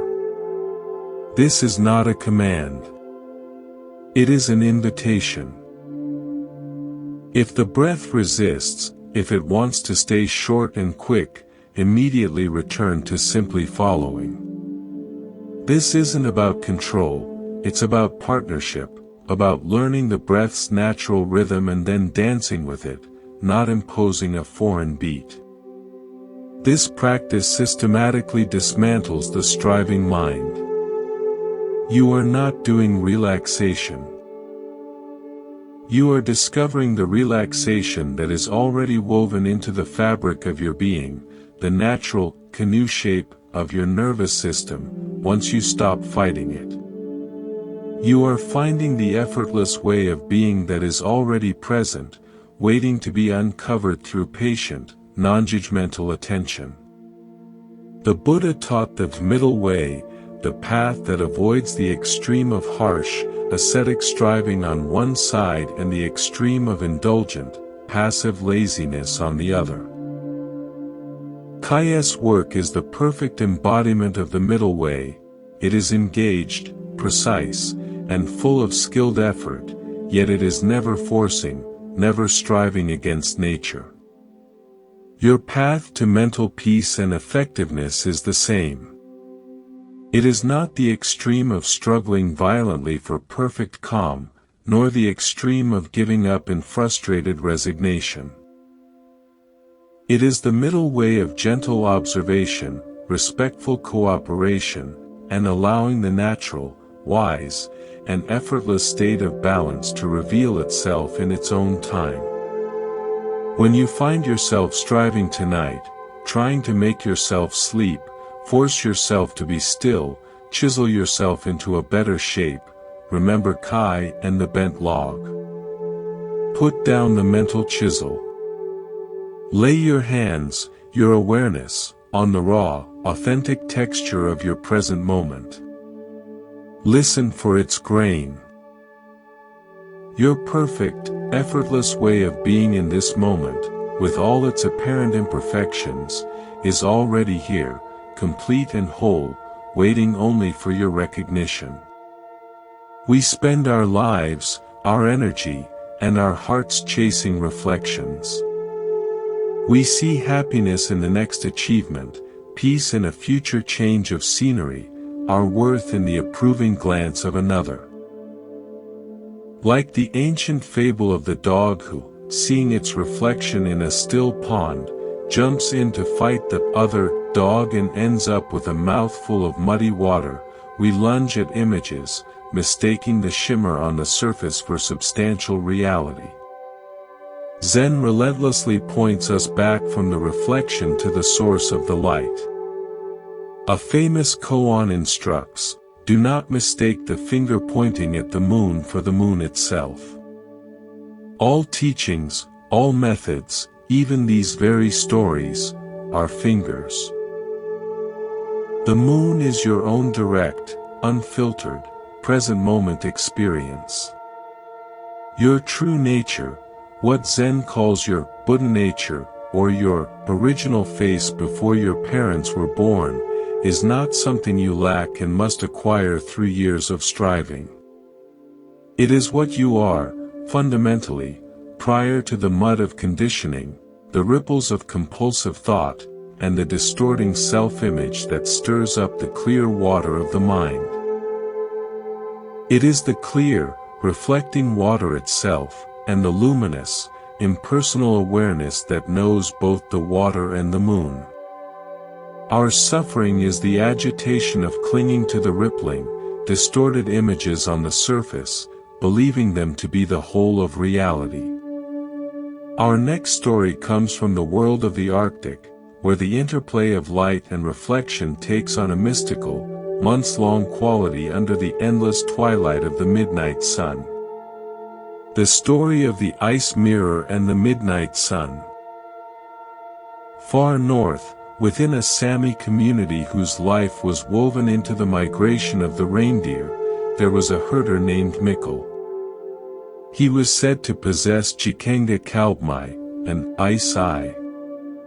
This was not a physical trait, but a legendary skill, an uncanny, preternatural ability to find his way in whiteout blizzards where all landmarks vanished, and to know, as if by magic, where the richest, untrampled lichen lay beneath the deep snow for his herd. A young herder, Ellen, whose family's herd was struggling, sought him out in his lavu tent. Achi Mikkel, she said, using the respectful term for elder, how do you see what others cannot? The snow blinds us, the wind deafens us. Do you have a secret map in your mind, passed down from the ancestors? Mikkel, a man whose face was a topography of wind and sun, said nothing. He simply gestured for her to follow. He led her out onto the vast, open tundra as the midnight sun hung low on the horizon, casting the world in long, amber shadows and a golden, directionless light. They walked until they came to a wide, perfectly circular lake, its surface not yet melted but covered in a sheet of black ice so clear and still it was like a window into another sky. Look into the ice, Mikkel said, his voice as quiet as the landscape. Ellen knelt. She saw, perfectly captured in the ice mirror, the entire scene, the pale yellow sun, the lavender clouds, the distant purple hills, and her own face, framed by her fur-lined hood. I see the sun, she said. I see the reflection of everything. Look deeper, Mikkel urged. She peered closer. Past the initial image, she saw the tiny, frozen bubbles trapped beneath the surface like suspended stars. She saw the faint, fern-like cracks tracing through the ice. She saw the infinite depth of the dark water below. I see layers. The reflection, the ice itself, the water below. Many things, not one. Mikkel gave a slow nod. He picked up a smooth, fist-sized stone from the shore and, without ceremony, tossed it onto the very center of the reflected sun. Thunk plosh. The stone broke through the thin edge of ice near the center. The impact sent violent, radiating ripples across the entire surface. In an instant, the perfect reflection shattered into 1,000 chaotic, shimmering fragments. The sun, the clouds, the hills, Ellen's face, all were broken into a dizzying kaleidoscope of meaningless light. Now, Mikkel asked, "What do you see?" "Confusion," Ellen said, her voice hushed. "Chaos. Nothing is clear. The truth is broken." "Wait," he said softly. They sat in the immense silence of the tundra as the ripples gradually subsided. The ice settled. The frantic dancing of light slowed, then stilled. And slowly, magically, the perfect, whole, brilliant reflection of the midnight sun reformed upon the surface, as if it had never been disturbed. Mikkel turned his eyesight upon her. Jikenga Kalbmai is not about seeing through snow, Ellen. It is about letting the mind become this still ice. Your thoughts, your fears for the herd, your anger at a rival, your desire for an easier land, these are like stones. You throw them into your own mind, and they create ripples that break the reflection of what is. You look at the broken pieces, the worry fragment, the anger fragment, and you believe that is reality. You bark at the fragments. My skill is only this: I have learned how to let the water of the mind grow still again. I know how to stop throwing stones. When the water is still, everything is reflected perfectly. Where the wind has swept the snow thin, where the wolf has passed, where the sweet lichen grows thickest under the ice. The truth of the land is always there, whole and complete. The problem is never the lack of truth. It is the agitation of your own mind. He pointed a thick finger first up to the real, unwavering sun in the pale sky, then down to its perfect twin on the ice. Do not follow the rippling image. Do not chase the broken pieces. Wait. Let the water settle. And know this, daughter, even the clearest, most beautiful reflection is not the source. The reflection depends on the ice, the angle, the light. The source is the sun itself, the constant, aware presence that shines in you, before any thought arises to ripple the surface. Ellen understood. The secret was not a hidden piece of knowledge, a magical sight. It was a quality of attention, a discipline of the heart. The capacity to let the mental waters settle, to notice the urge to throw the stone of reactivity and to choose, instead, to simply breathe and wait. It was to rest, ultimately, not in the reflection, the content of the mind, but in the still, reflecting awareness, the mind's true nature, that knows both ripples and calm. We are constantly, habitually throwing stones into our mental lake. The stone of, what if? The stone of, I need. The stone of, they shouldn't have. The stone of, why me? We then spend all our precious energy, our entire life, reacting to the chaotic ripples, planning how to fix them, fearing them, analyzing them, mistaking this turbulence for our actual life. We forget the still water and the constant sun of awareness above.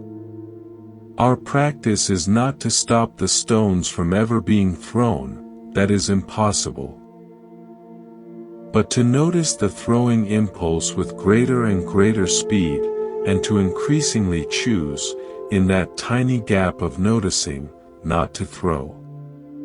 To let the agitation subside on its own, because we know it will, just as the ice becomes still again. Scientific insight, cognitive fusion versus diffusion. This ancient teaching finds a powerful modern expression in acceptance and commitment therapy, ACT. ACT uses the concepts of cognitive fusion and cognitive diffusion. Fusion is the state of being stuck to our thoughts, seeing the world through them as if they were transparent reality.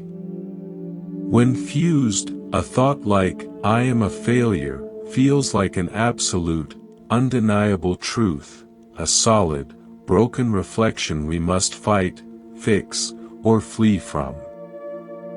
Diffusion is the process of letting the water still. It is the skill of creating space between you and your thoughts. We learn to see thoughts as thoughts, transient events in the mind, not literal truth. We might say, I'm having the thought that I'm a failure, or even sing the thought to a silly tune. This changes our relationship to it. Mindfulness is the foundational practice of diffusion. It trains us to observe the ripples, thoughts, without jumping into them, allowing the mind's natural stillness to reassert itself. Practical exercise, the stone-throwing journal. This is a one-day practice in becoming Mikkel, the observer of your own stone-throwing habits. Carry a small notepad or use your phone's notes app. Catch the stone, throughout the day, whenever you notice a sudden spike of anxiety, a flash of irritation, a wave of sadness, or a compulsive spiral of planning, pause. This is the key. In that pause, identify the stone. Give it a simple, descriptive name. Not, I'm so angry at my boss, but, anger stone about the meeting.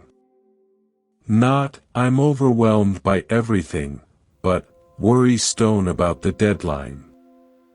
Not, I'll never get this right, but, self-doubt stone about the project.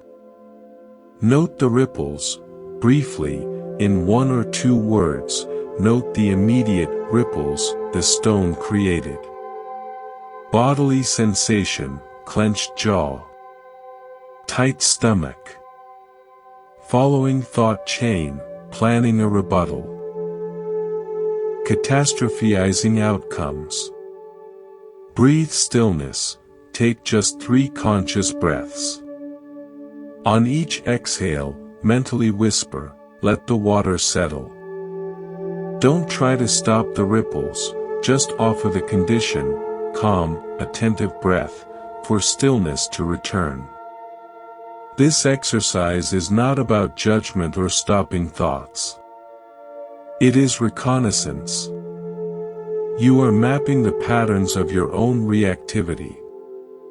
You are learning the specific shapes of your stones. This act of mindful observation itself begins to dissolve the fusion.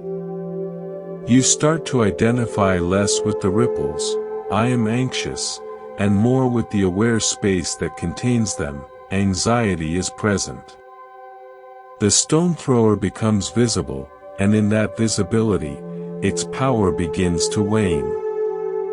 The Buddha said, Manopabangama Dhamma, ***, the mind is the forerunner of all things.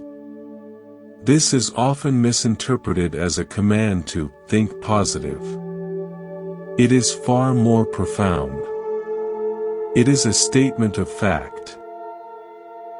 When you are cognitively fused with agitated, reactive thoughts, you literally live in an agitated, threatening world.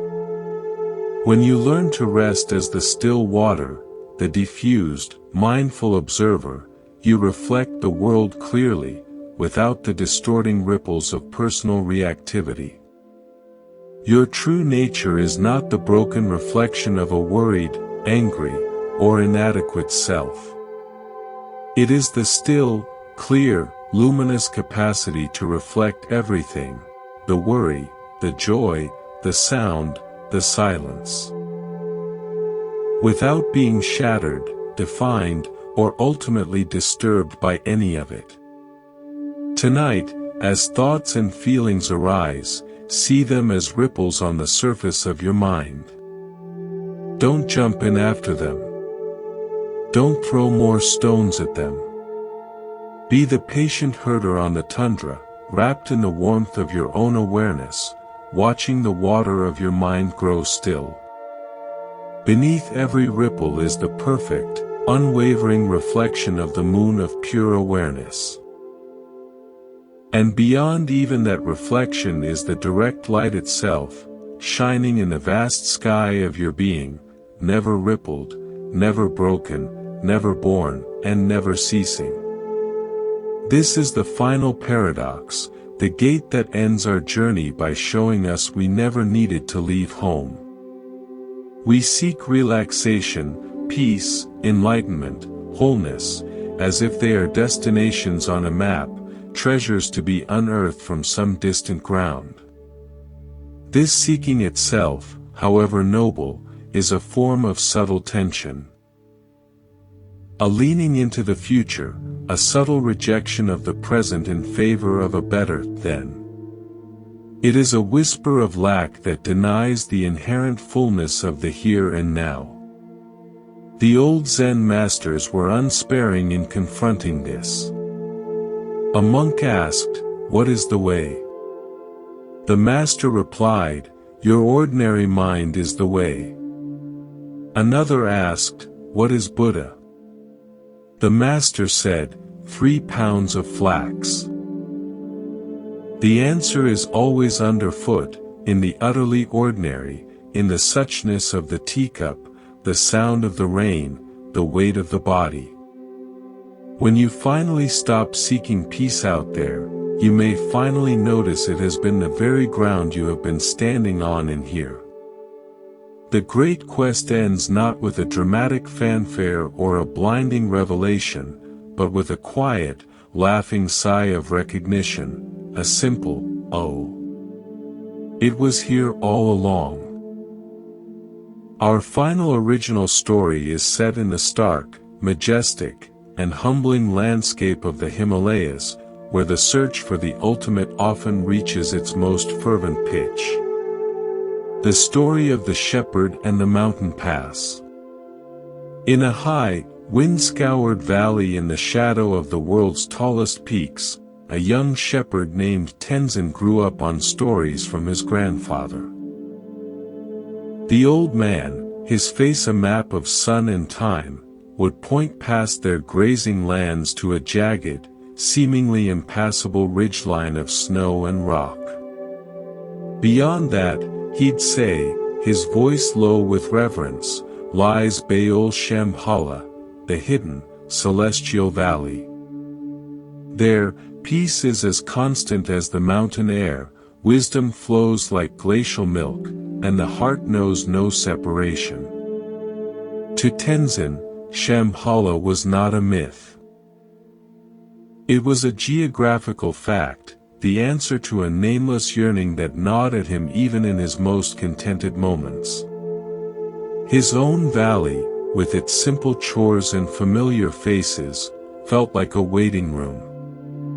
His grandfather would add a cryptic warning, the path to Shambhala is not for the seeking. It is for the ready. Tenzin's heart burned with a seeking so intense it became his identity.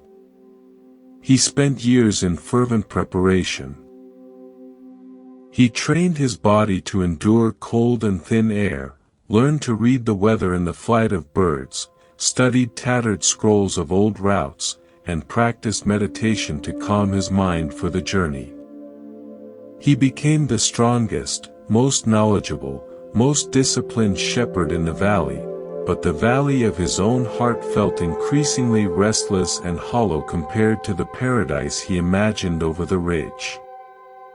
Finally, he announced his departure at dawn. His grandfather simply nodded, his old eyes holding a knowing gleam. "Then take this," he said, pressing his own worn, smooth shepherd's staff into Tenzin's hands. "And remember, my son, the highest pass is often the one you overlook." Tenzin's journey was an epic of endurance.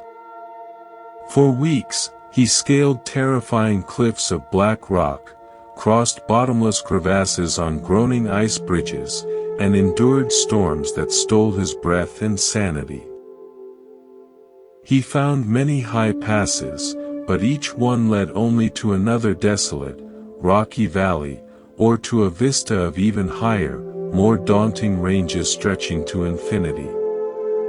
His body became a tapestry of aches, his supplies dwindled to nothing, and a cold despair, sharper than the wind, began to creep into his bones. Had the legends lied? Had his grandfather's stories been mere fairy tales? The pristine image of Shambhala mocked him from the ruins of his hope. One evening, utterly broken, he collapsed in a high, barren meadow just below the permanent snow line. He had failed. As the immense, star-dusted sky arched above him in a silence so profound it was a presence itself, something within him broke open. The frantic engine of seeking finally sputtered and died, fueled out. He was too exhausted to hold his yearning anymore. For the first time since childhood, he simply lay there, not trying to get anywhere, not comparing this moment to a better one. He just was. And then, he truly saw. He saw the moonlight on the snowfields not as obstacles, but as breathtaking sculptures of silver and shadow. He heard the wind not as an enemy, but as an ancient, wordless song the mountains had always sung. He felt the solid, unyielding rock beneath him, and it felt not like a prison, but like a foundational embrace, a home he had never left. In that moment of exhausted, open, defenseless receptivity, a profound alchemy occurred. The seeking mind fell utterly, completely silent. And in that fertile silence, he knew. He wasn't in a celestial valley. He was on a cold, hard mountainside. But the peace he had sought across continents of hardship was now inside him, saturating his very perception. The majesty he had projected onto a distant, hidden place was right here, in the raw, awesome fact of existence, the stars, the stone, the air in his lungs. The hidden valley was not a location. It was a way of seeing. He had spent years, all his energy, trying to climb out of his experience to find peace, when peace was the very awareness having the experience. The seeker had been blocking the sought. A sound escaped him, not a cry, but a soft, incredulous laugh that echoed gently in the vastness and was absorbed by the night. He understood his grandfather's words. The pass was not a geographical notch in a rock wall. It was the moment of giving up the seeker's stance. The staff wasn't a tool for climbing to Shambhala, it was for walking mindfully, gratefully, right where you are. It was for leaning on when you are tired, and for pointing out the wonders at your feet. At dawn, Tenzin turned and began the journey down. It was the same path, but everything was different. He wasn't returning empty-handed. He was carrying the entire mountain, the whole sky, within him. When he finally stumbled back into his village, his grandfather was sitting in the sun, mending a harness. The old man looked up, and his eyes, seeing Tenzin's face, no longer tight with striving but relaxed in a deep, quiet luminescence, crinkled with a smile that held no surprise. "Did you find it?" the old man asked, the knowing still dancing in his gaze. Tenzin walked over and placed the smooth staff back into his grandfather's hands. He met his eyes. "I found," he said, his voice clear and simple, "that I had never left it. We are all Tenzin. We exhaust ourselves climbing metaphorical mountains, seeking a future state where all problems are resolved, all flaws perfected, all longings satisfied. We believe peace is on the other side of this obstacle, or that achievement. But that very seeking, the constant orientation toward a better future, keeps us from being fully, passionately present with the raw, often difficult, but always real and sacred texture of now. The gate to peace is famously called the gateless gate. You don't walk through it, you realize, with a shock of the obvious, that you were always already on the other side. You were home, but you were too busy reading maps of faraway lands to notice your own address. Scientific insight, the hedonic treadmill and present moment focus. Psychology provides a clear model for this trap, the hedonic treadmill. This theory explains why external achievements so often fail to deliver lasting happiness. We adapt to new circumstances, a new job, a new car, a new relationship, and our baseline level of happiness returns to its previous set point, leading us to seek the next thing. It's a treadmill of desire, perpetually moving but never arriving. The neuroscientific antidote to this treadmill is present moment focus. Studies on subjective well-being consistently show that people are happiest when they are fully immersed and engaged in the current activity, a state called flow. Conversely, mind-wandering, especially to future-oriented, wishful, or anxious thoughts, is a strong predictor of unhappiness.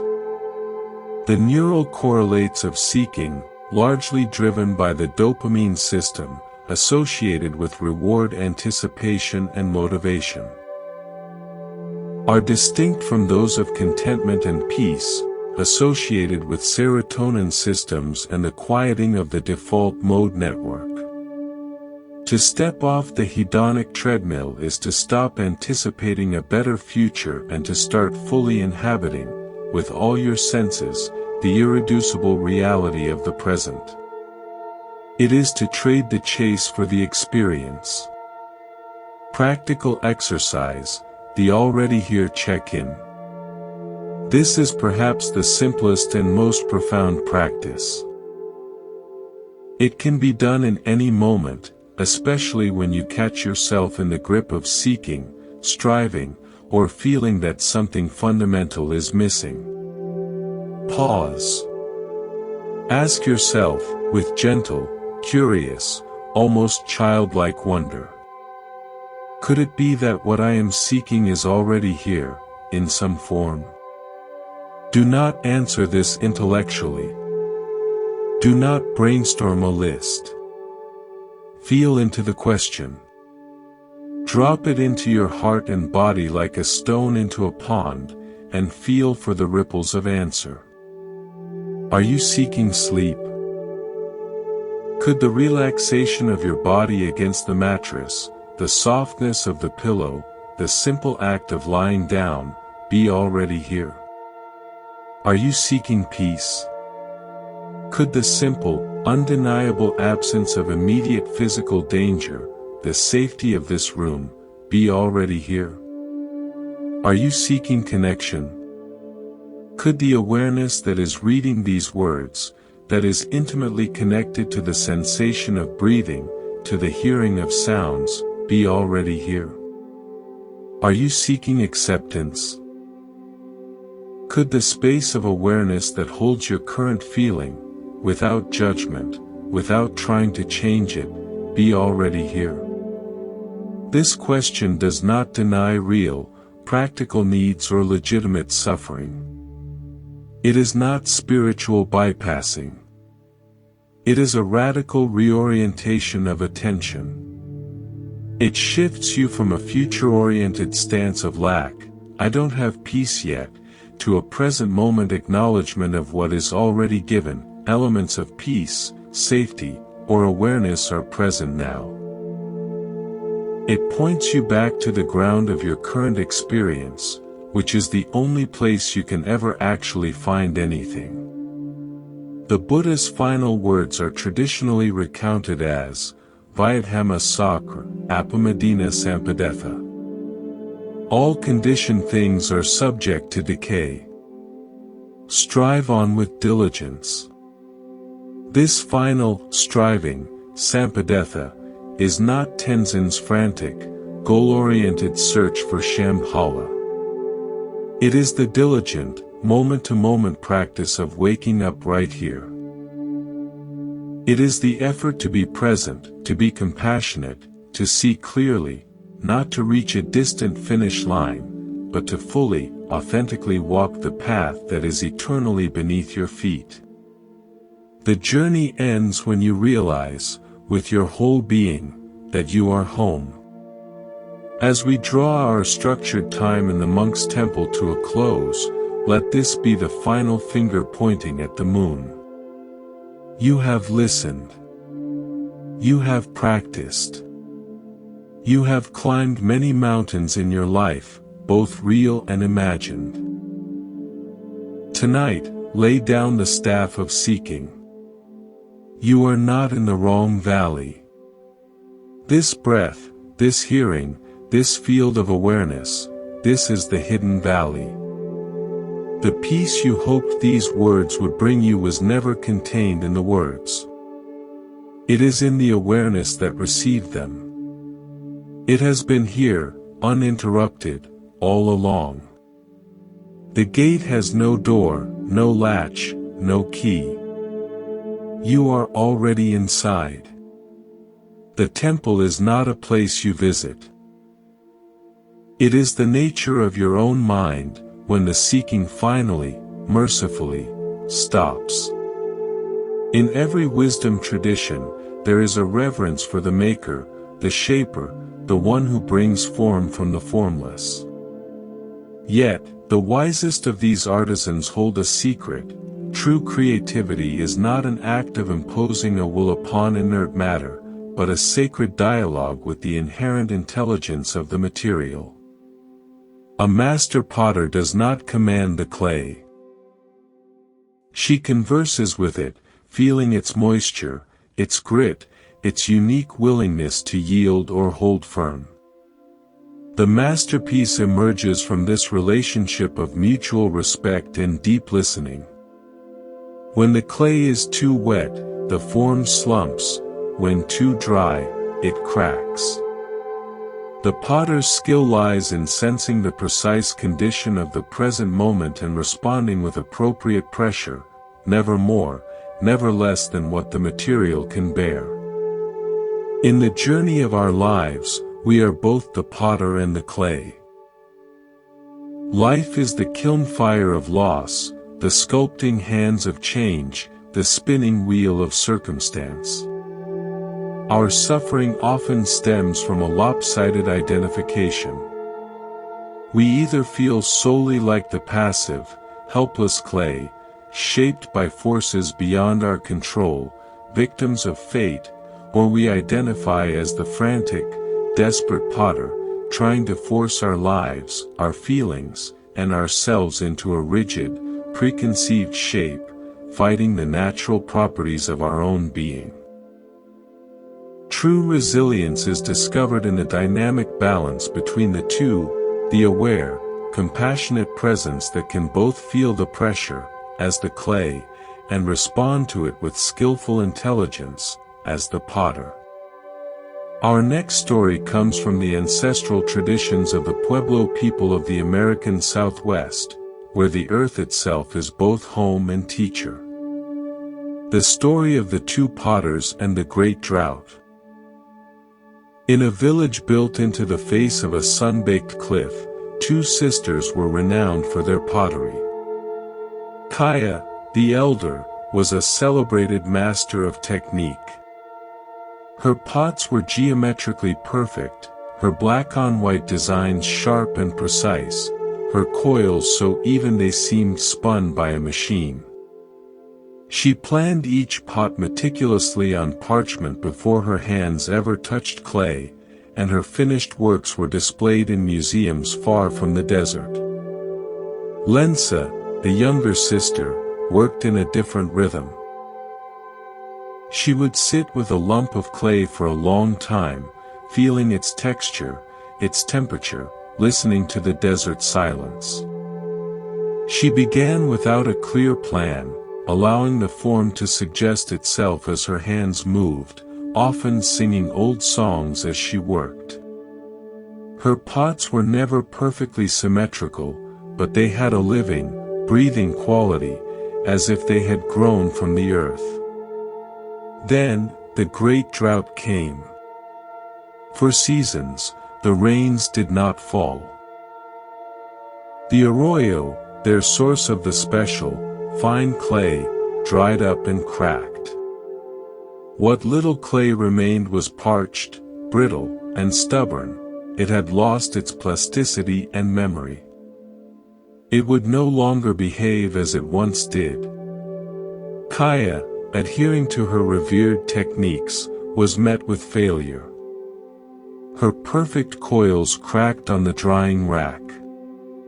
Her symmetrical pots shattered in the firing pit, unable to withstand the stress. She fought the clay, adding more water, kneading it with frantic force, trying to beat it back into submission to her designs. But the results were always flawed, weak, lopsided, or broken.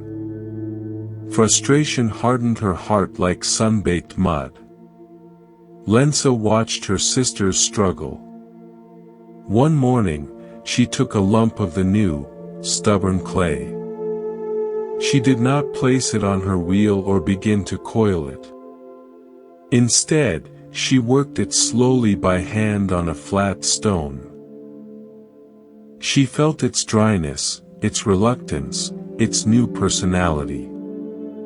Instead of forcing it into a tall, graceful wedding vase or a wide-mouthed water jar, she felt, in its resistance, a desire to be low, to be wide, to be solid and grounded. She formed a shallow, bowl-like vessel with thick, almost clumsy walls.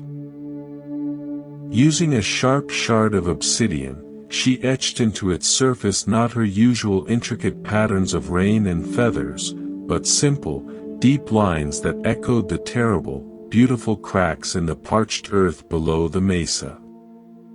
When she fired it, she used a cooler, slower burn.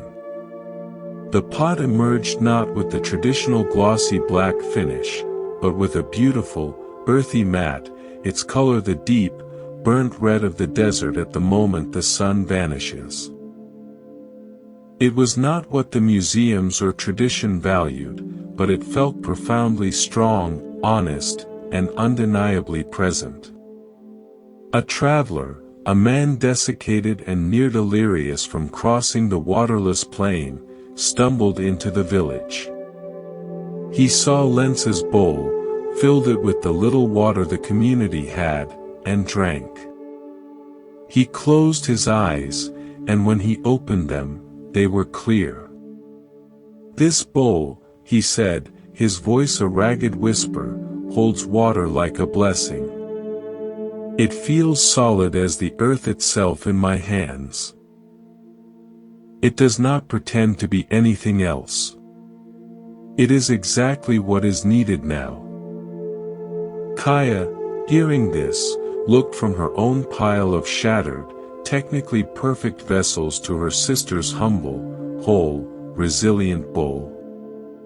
In a flash, she understood. Her battle had not been with the clay itself, but with her idea of what the clay should be, the clay of wetter seasons, the clay of her past successes. Lence's resilience was not in overcoming the clay's nature, but in adapting her art, her very intention, to meet the reality of what it was. She had not made a weaker pot. She had created a new form of strength, born from collaboration with truth, not combat against it. We are like Kaya when we meet the drought seasons of our lives, times of grief, burnout, illness, or profound change. We try to force ourselves to perform, to feel, to be as we were in more fertile times. We apply old techniques of pushing through or staying positive to new, more fragile internal conditions, and we wonder why we feel ourselves cracking under the pressure. Lence teaches us the resilience of adaptation. It is the quiet strength to feel the present condition of our being, brittle, tired, sad, afraid, and to shape our response from that honest starting point. Perhaps resilience is not about bouncing back to an old, familiar shape, but about having the courage and creativity to discover a new, authentic, and sustainable form that can hold us in the current season. Scientific insight, allostatic load and adaptive calibration.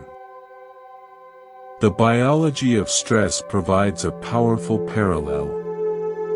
Allostatic load refers to the cumulative wear and tear on the body from chronic stress, the physiological cost of constantly trying to adapt to challenge.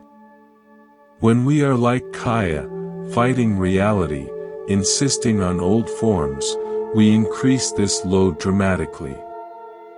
Our stress hormones remain elevated, inflammation rises, and our systems degrade. However, the brain and body possess a capacity called adaptive calibration. This is the ability to adjust physiological and behavioral responses to better fit the actual, current demands of the environment, not the demands of yesterday or our fantasies of tomorrow. Mindfulness practice is a premier tool for enhancing this capacity. It moves us from a rigid, high-load state of, "I must be this way," to a flexible, responsive state of, "What is needed now, given how things actually are." Resilience, therefore, is not stoic endurance, but neurological and psychological flexibility. Practical exercise, the clay of sensation. This is a practice for moments when you feel yourself being shaped by external pressure, feeling brittle or overwhelmed. Find a quiet moment, sit or lie down. Close your eyes. Bring your attention to your body. You are about to assess the clay of your present moment experience. Feel the clay, scan your physical sensations without judgment. Where do you feel pressure? Tightness? Heaviness? Heat? Trembling? Numbness? Name these sensations simply, as a potter feeling moisture and grit, tightness here, in the shoulders. Heat here, in the face. A hollow feeling here, in the chest. Trembling here, in the hands. Dialogue, don't command, choose one dominant sensation. Instead of trying to make it go away, the Kaya approach, bring a gentle, curious attention to it. Imagine your awareness is the potter's hand, not to push, but to understand. Ask inwardly, what is the nature of this sensation right now? Does it have a boundary? Does it pulse or is it constant? Does it change even slightly when met with non-judging awareness? Is it actually solid, or is it more like energy, vibration? Find the natural form, based on what you discover. Ask, what small, skillful adjustment would honor this current condition? Perhaps it's allowing a deeper, slower exhale into the area of tightness. Perhaps it's uncrossing your legs or shifting your posture. Perhaps it's simply mentally whispering, it's okay for this to be here. This is the clay right now. This is not giving up, it is intelligent, respectful adaptation. You are finding the sturdy, low bowl instead of forcing the tall, cracking vase. This practice builds resilience from the inside out. You are not avoiding the kiln fire of life's pressures. You are learning to become a wiser, more sensitive potter for your own life, one who works with the material of the present moment to create a form, a response, that can endure, and even find a stark beauty, in the heat. The Buddha taught, Manopubhagam Dhamma. With our thoughts, we make the world. The potter's hands are like our thoughts and intentions. The clay is our present moment experience, our body, our feelings, our circumstances. We cannot always choose the quality of the clay we are given. The drought comes, the fire burns. But we can learn, through practices like this, to shape our response with wisdom, sensitivity, and deep respect for the truth of the material. In doing so, we discover that even in the driest season, new and unexpectedly beautiful forms of strength, compassion, and peace can be born. When you feel the pressure mounting, remember the two potters. Ask yourself, am I fighting the nature of my clay? Can I pause, feel its true condition, and allow a new, more resilient and honest form of being to emerge from a place of collaboration, not combat? The wheel is always spinning. You're aware, compassionate hands are always at the ready. We often approach our inner lives as an engineer approaches a construction project, with blueprints, deadlines, linear progression, and a clear final product. Yet, consciousness is not a skyscraper to be built, it is a garden to be tended. It operates in cycles, seasons, and rhythms that cannot be rushed, only observed and honored. A master gardener does not yank on a seedling to make it grow faster. She prepares the soil, plants the seed, provides water and nutrients, protects it from pests, and then practices the most challenging skill of all, patient trust. She understands the necessity of dormancy, the value of fallow ground, the wisdom of pruning, and the utterly unpredictable, perfect timing of the bloom. Our minds and hearts have their own inalienable seasons. There are springtimes of new ideas, tender shoots of hope, and blossoming creativity. Summers of vibrant activity, engagement, and abundance. Autumns of release, of letting go of what has served its purpose, of gathering wisdom. And winters of introspection, of apparent barrenness and stillness, where the most crucial growth happens invisibly, deep in the dark, rich soil of the unconscious. Suffering arises when we demand summer flowers in the middle of our psychological winter, or when we panic and resist the necessary, graceful fall of our personal autumn, clinging to dead leaves. Our next story is set in the timeless, precisely ordered gardens of a Japanese monastery, where the interplay of human care and natural law is a spiritual practice in itself. The story of the abbot and the wisteria arbor. In a secluded monastery nestled in the misty mountains, there was a garden famous across the islands. Its centerpiece was a legendary wisteria arbor, a vast wooden structure over a century old. For 3 fleeting weeks each spring, the ancient vine erupted in a breathtaking cascade of lavender blossoms, filling the entire courtyard with a fragrance so sweet and a sight so stunning that pilgrims traveled for days to sit in silent meditation beneath it.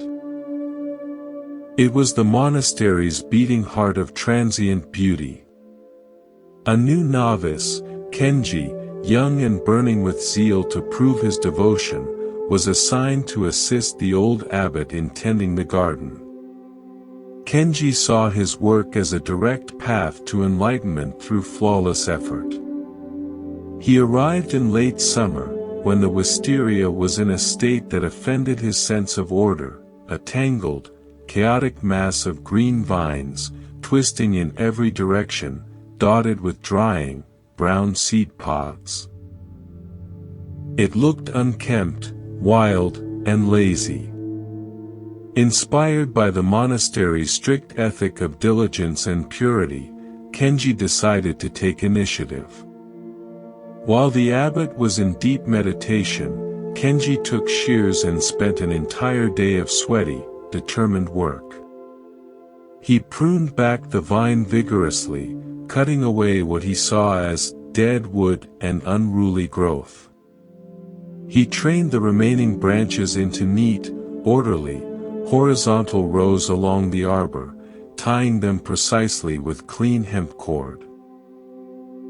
By evening, the wisteria looked tidy, controlled, and perfectly symmetrical, a model of disciplined beauty.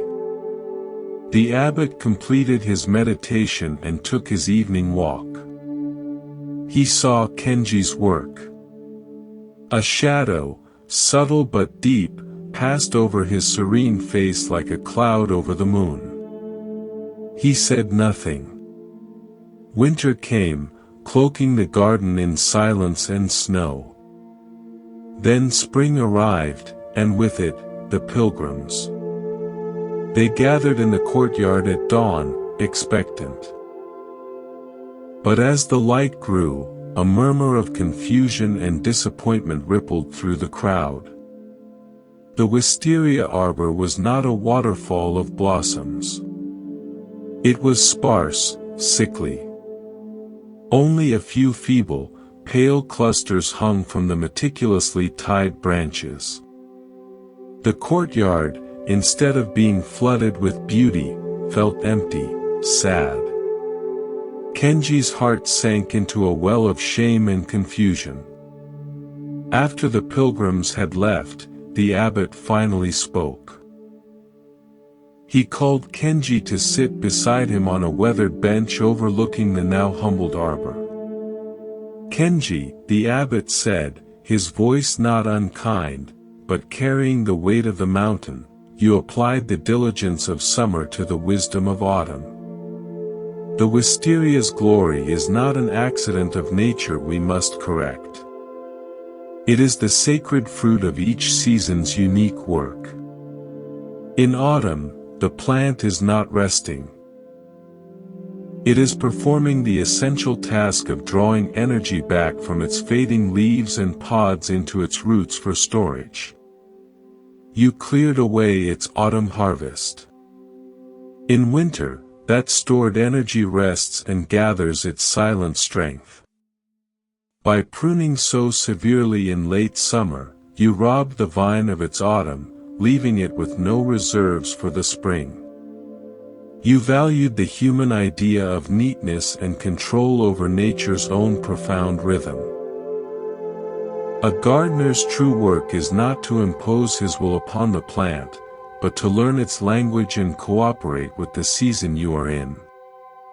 The abbot then led Kenji to a young maple tree at the garden's edge, its leaves just beginning to blush with red and gold. See how it prepares to let go. It is not dying in defeat. It is engaging in the essential, holy work of autumn, the work of release and integration. Your mind, too, Kenji, has its autumns. Times when creative energy must withdraw from outward expression to be digested, composted into wisdom within. To force cheerfulness, forced productivity in such a time is like trying to force a blossom in a killing frost. It withers the soul.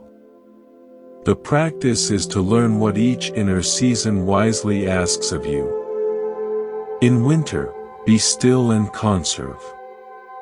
In spring, tend gently to new, fragile shoots.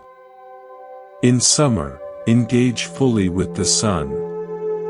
In autumn, release with gratitude, and make space.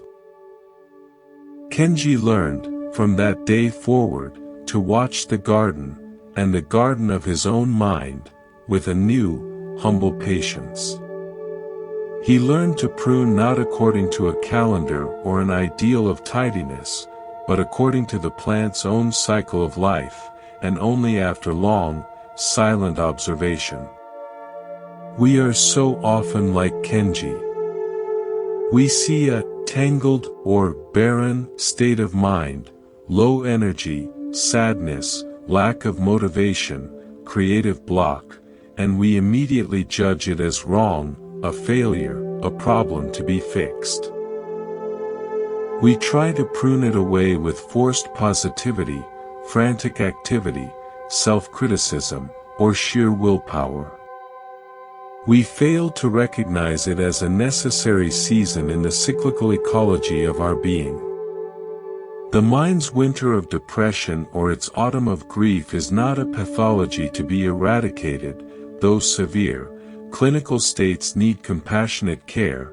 It is often part of its deep, cyclical wisdom, a time for composting experience into soul-nourishing humus, for roots to grow deep in the dark. By rejecting these seasons, by refusing to let the leaves fall, we deplete our inner reserves and ensure a barren, flowerless spring. Scientific insight, circadian and ultradian rhythms. Our very biology is a symphony of cycles, not a linear march.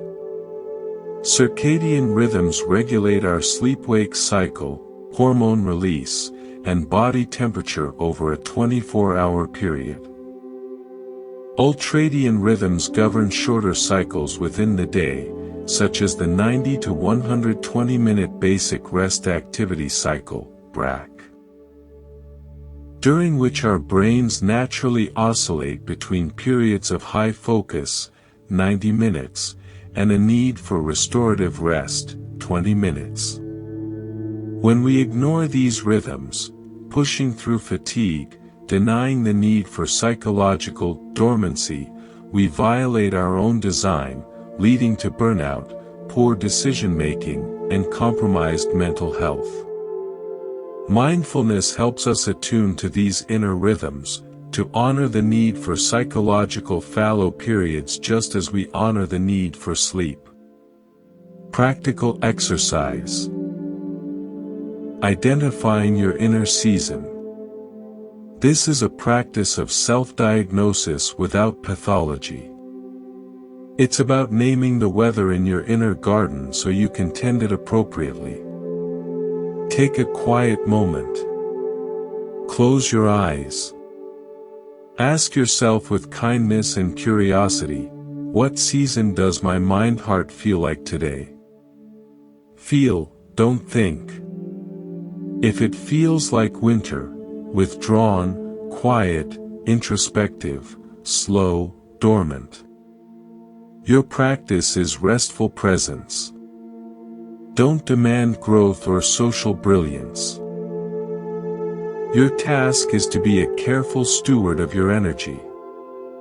Wrap yourself in the blanket of your own non-judgmental awareness. Read, walk slowly, sleep, gaze out the window. It is enough to simply be. This is deep root work. If it feels like spring, new ideas, tender shoots of hope, emerging energy, a little fragile. Your practice is gentle tending. Protect these new shoots. Don't overschedule or expose them to harsh criticism, internal or external. Nurture one new, good intention with soft attention. Water it with a little curiosity and protect it from the frost of doubt. If it feels like summer, vibrant, active, engaged, abundant, expansive. Your practice is full flowering and sharing. Engage wholeheartedly with projects and people. Let your energy flow into connection and creation. But be mindful, the summer sun can burn.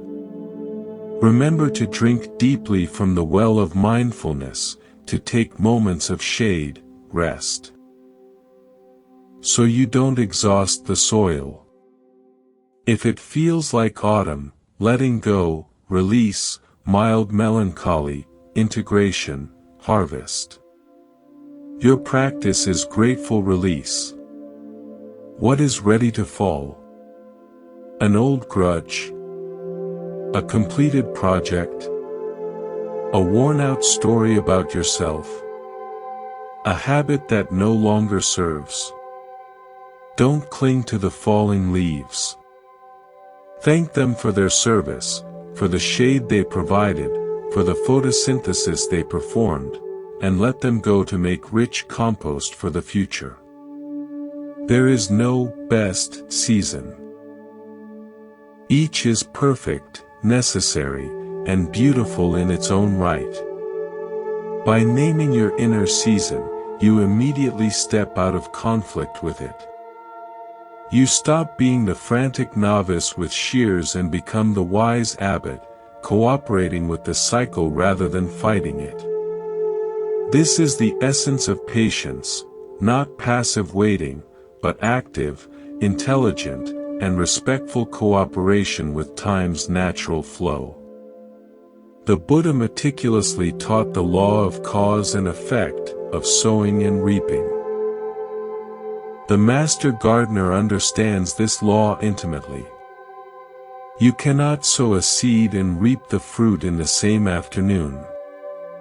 There is an unavoidable, fertile period of waiting in the dark earth. Your personal, spiritual, and emotional growth follows the same immutable law. Trust the season you are in. Do the unique work it asks of you, whether that work is active engagement or conscious surrender. The blossoms will come in their own, perfect, and unsurprising time. When you feel impatient with your progress, or despair in a fallow period, remember the wisteria arbor. Ask not, how do I fix this, but what season is this? And what does this season wisely require of me? In that simple, humble question lies the beginning of a deep, cyclical, and unshakable peace. In the tumult of life's vast ocean, we often seek a purpose that feels grand, directional, and defining, a distant, shining shore to reach. We believe that finding this singular, monumental purpose will give our voyage meaning, plot our course, and finally calm the storms of uncertainty. Yet, Some of the most vital and transformative purposes are not about going to a place, but about being a presence, right where you are. Consider the lighthouse keeper.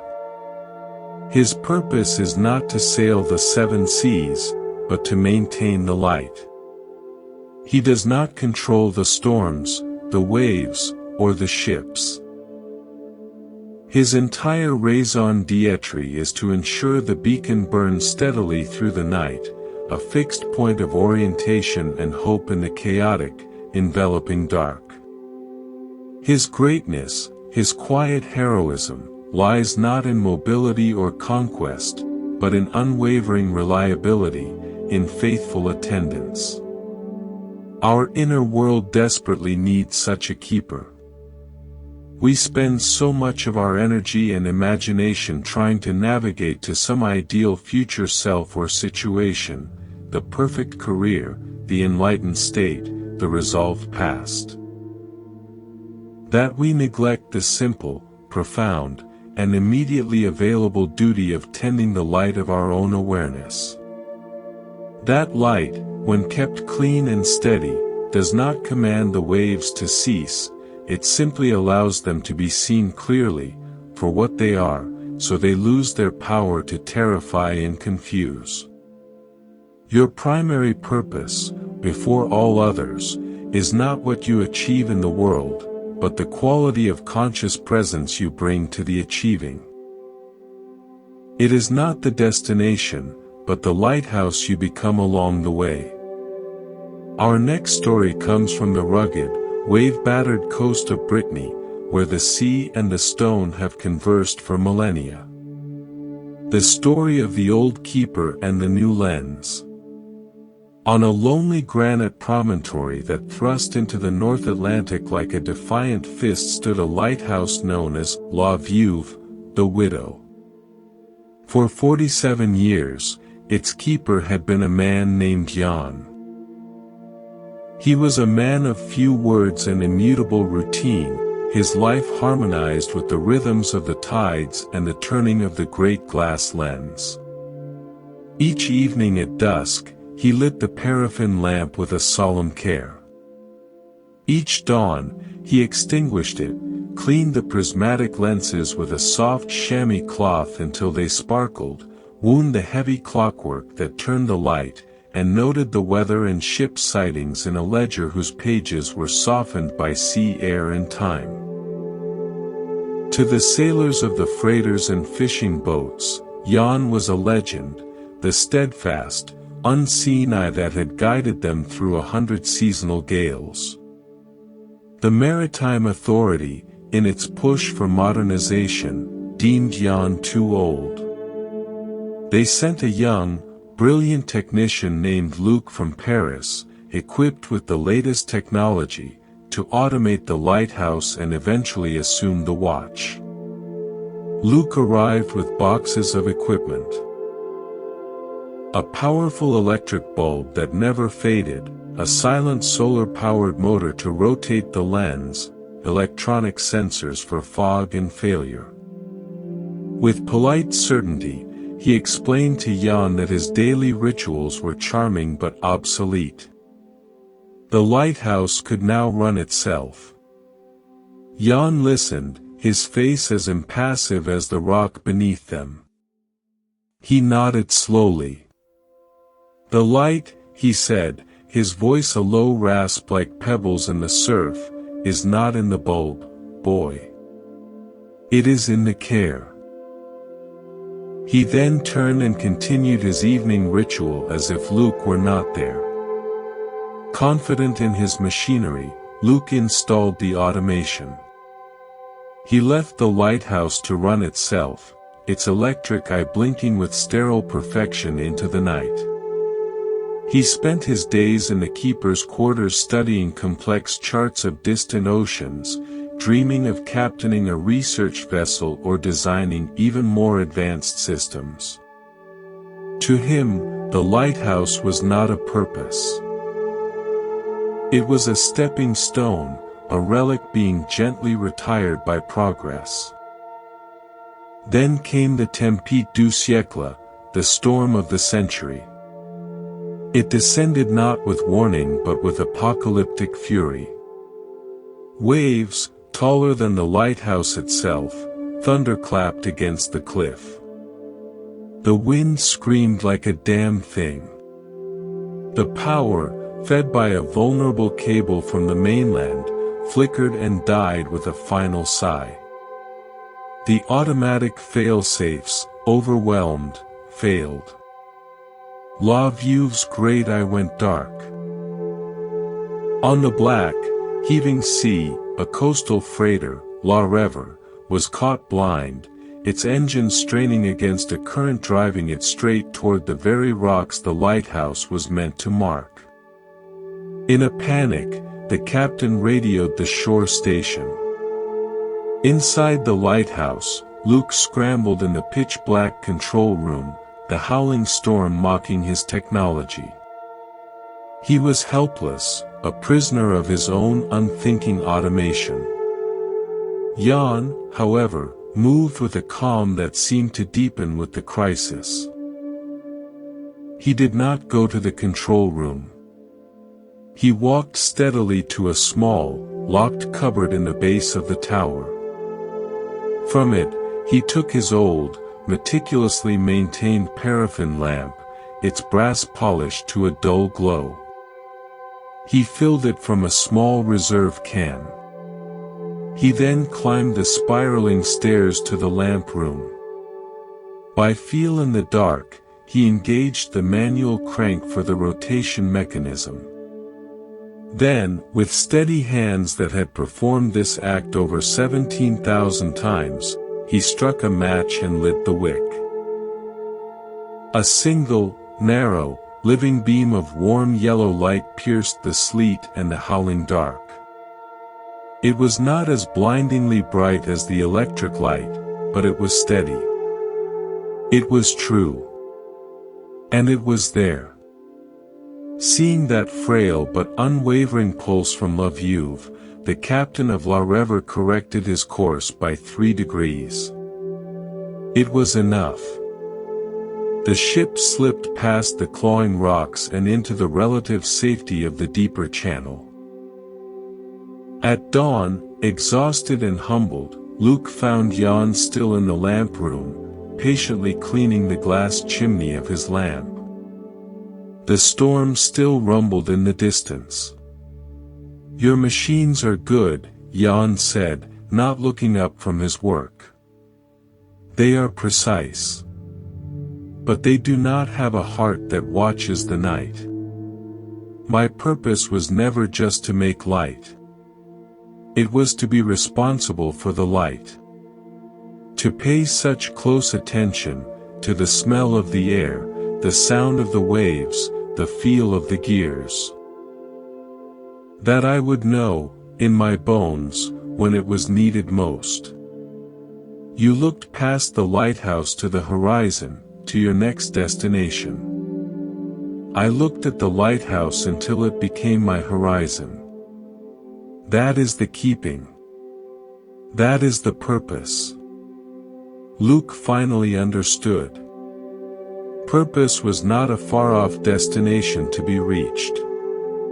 It was the profound, grounding responsibility of being fully, attentively present to your post, however humble or isolated it seemed. The lighthouse was not a prison keeping him from the world. It was the very thing that gave his presence in the world meaning and saved lives. In the end, the keeper was the light. We are so often like Luke, seeking a grand, ego-inflating purpose on the distant horizon, while neglecting the fundamental, life-saving duty of keeping our own inner light.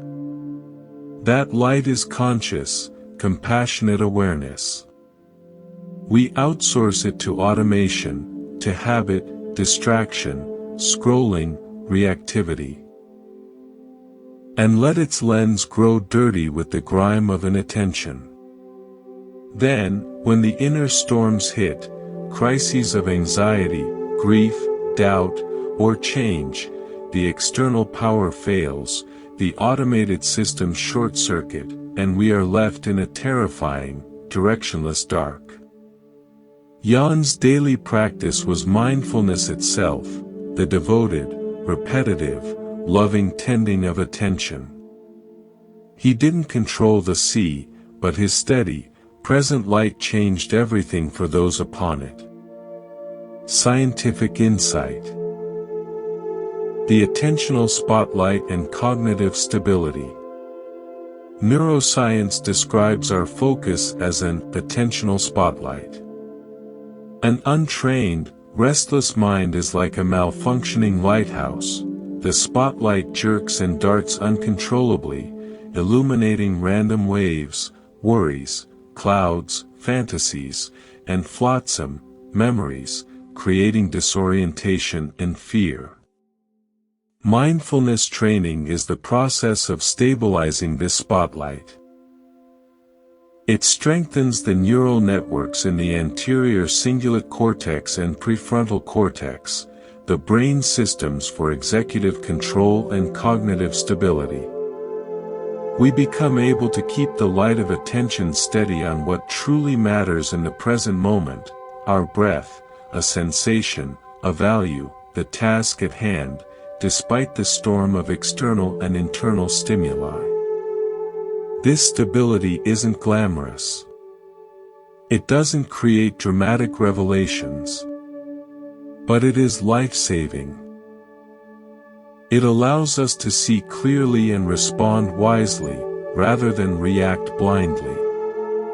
Practical exercise, the daily keeping. This is a practice in cultivating your fundamental role as the keeper of your awareness. It transforms mundane routine into sacred purpose. Choose one small, routine daily activity. Making your morning coffee or tea. Brushing your teeth. Washing a single dish. Lacing your shoes. This is your lighthouse for the next 2 minutes.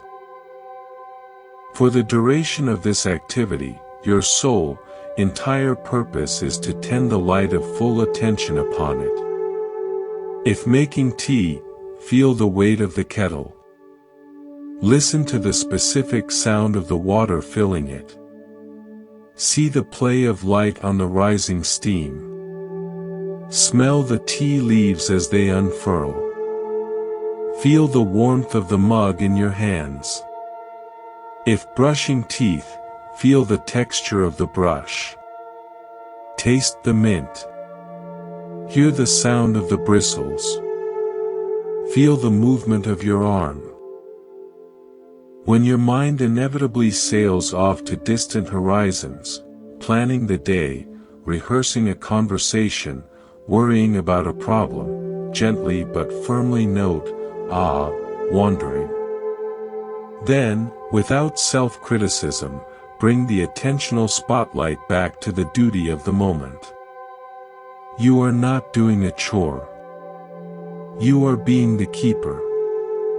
You are ensuring the light of awareness is clean, fueled, and shining brightly on this simple, present moment rock.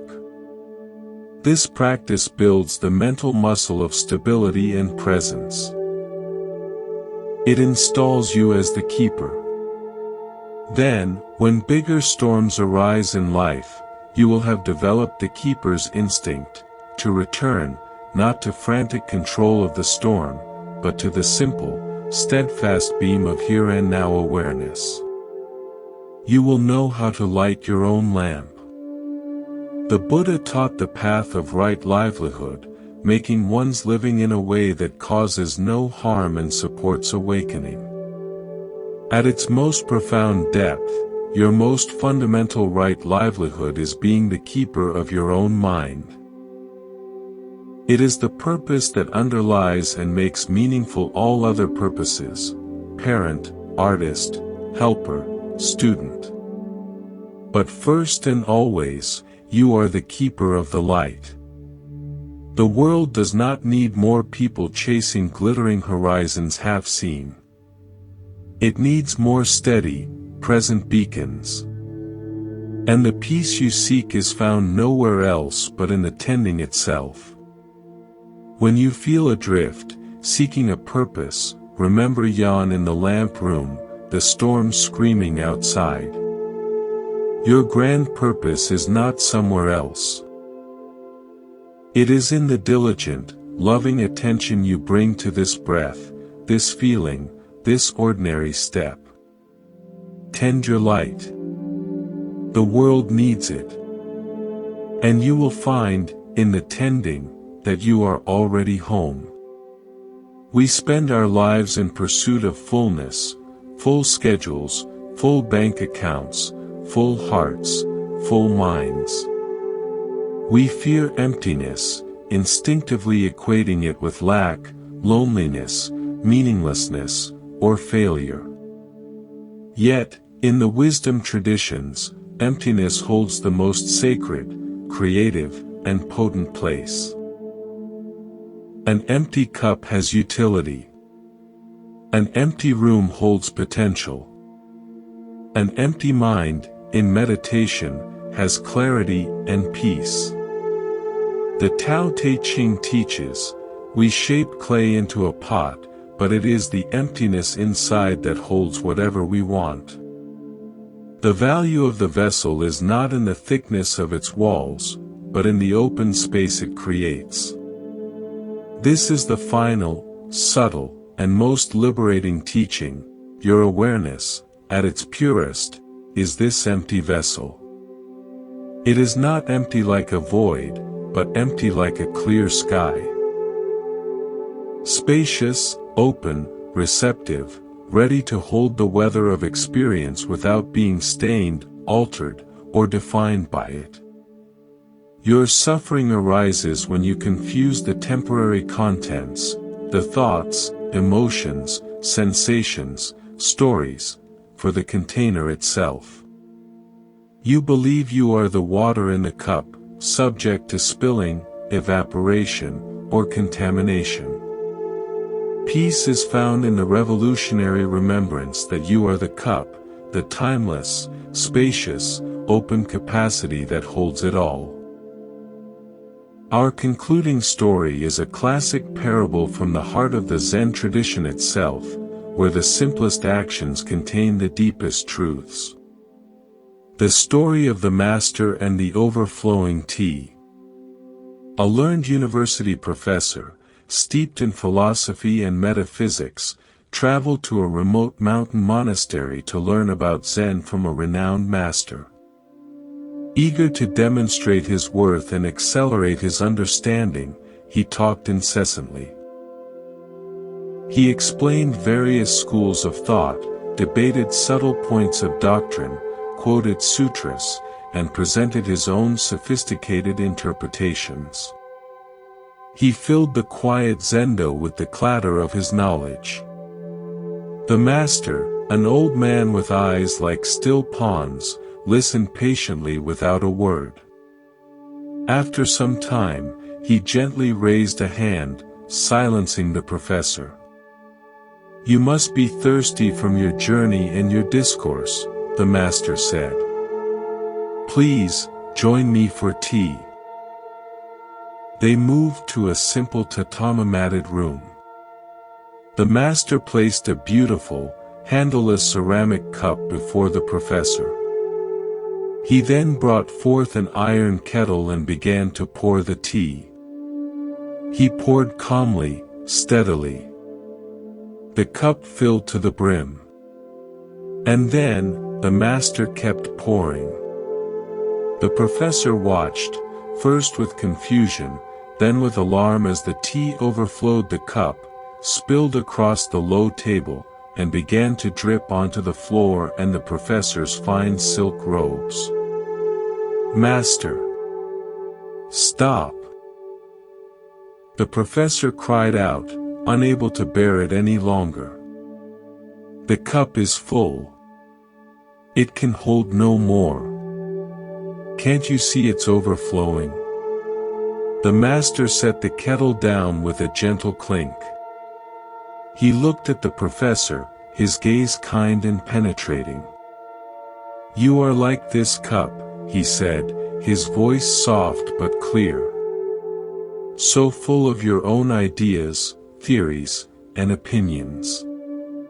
So full of what you already think you know about Zen, about life, about yourself. How can I show you Zen unless you first empty your cup? The mind must be empty to receive something new. It must be empty to perceive clearly what is already here. The professor was struck dumb, humbled to his core.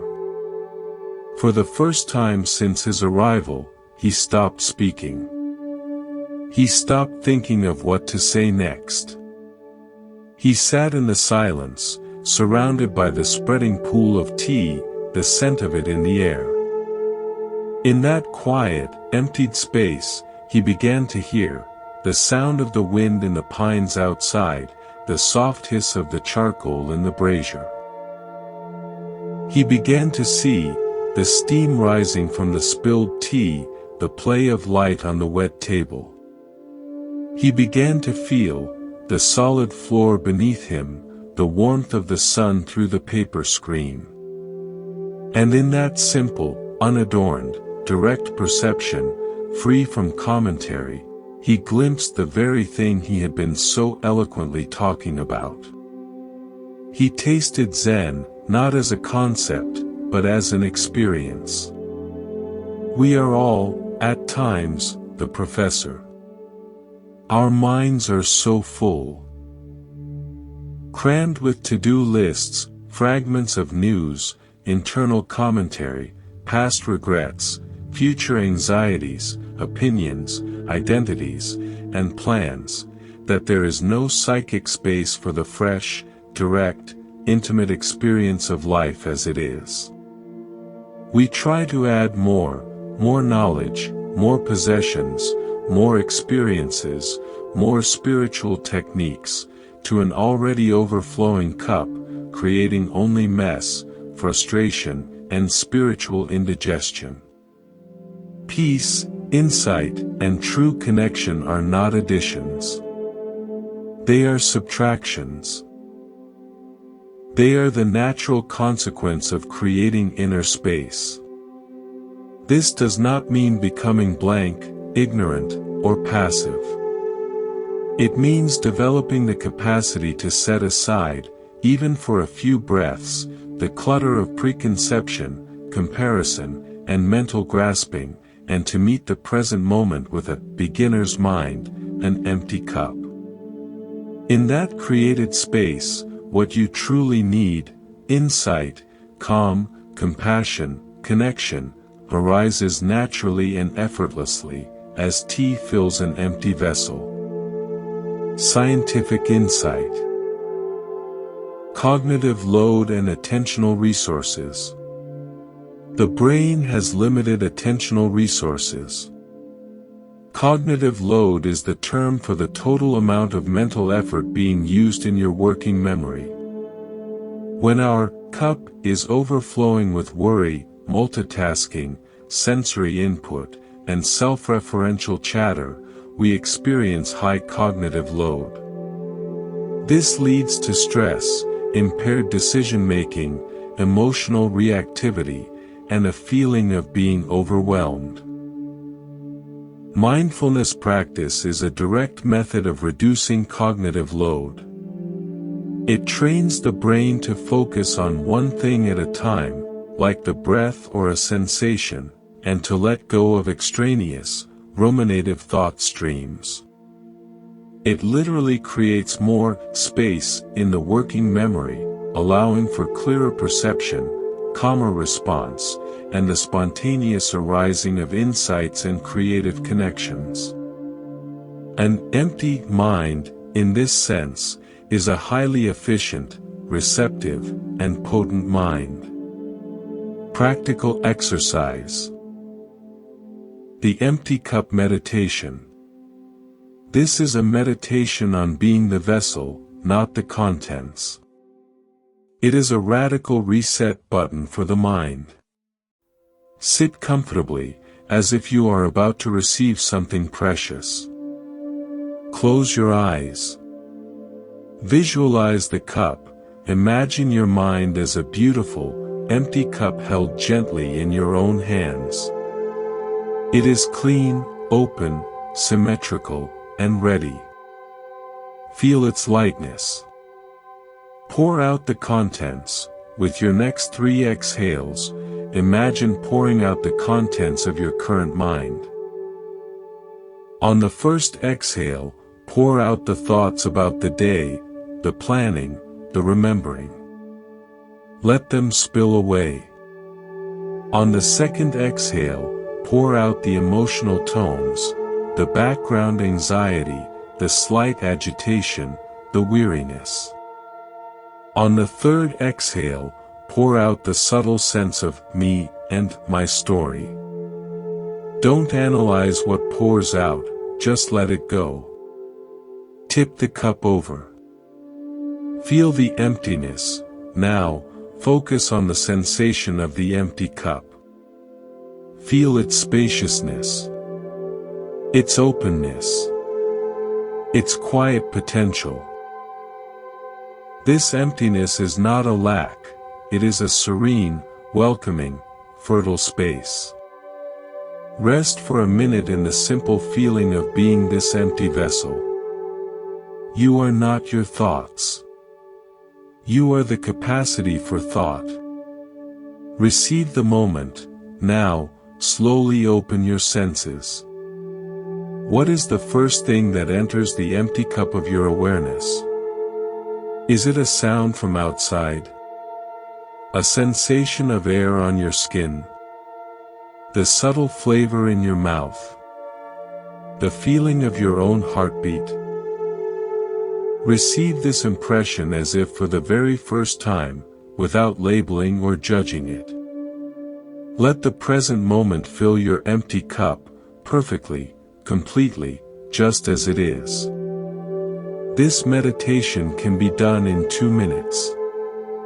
It moves you from a state of overflowing mental clutter to a state of receptive, calm presence. You are not seeking to fill yourself with peace. You are creating the inner emptiness that peace naturally and effortlessly fills. The Buddha's profound teachings on sunyata, emptiness, point to this as the ultimate nature of reality. This is not nihilism. It is the highest liberation. When you see that you are the empty cup and not the temporary, changing tea, you are free. The bitter tea of sadness can come and go. The sweet tea of joy can come and go. The cup remains, untouched, pristine, capable of holding it all. Your true self is that cup, spacious, aware, and forever full precisely because it is eternally empty. As we end our shared journey in the monk's temple, let this be the lasting image. You are not the troubled thoughts, the fluctuating feelings, or the swirling stories. You are the silent, generous vessel that contains them. Your entire practice is simply to remember this, to clean the cup daily through mindful attention, and to enjoy the extraordinary privilege of being the open space in which the entire universe, in all its joy and sorrow, its simplicity and complexity, temporarily appears, dances, and vanishes. Do not seek to be perpetually full. Have the courage to become truly, deeply empty. And in that emptiness, you will find, at last, that you already contain everything you have ever truly needed. Final integration and closing. We have journeyed through 12 gates, each a different facet of the same timeless truth. From the Lama's burden to the empty cup, the terrain has changed, but the destination has always been the same. The awake and compassionate space of your own aware presence. We learn to distinguish the wool from the Lama, the thought from the thinker.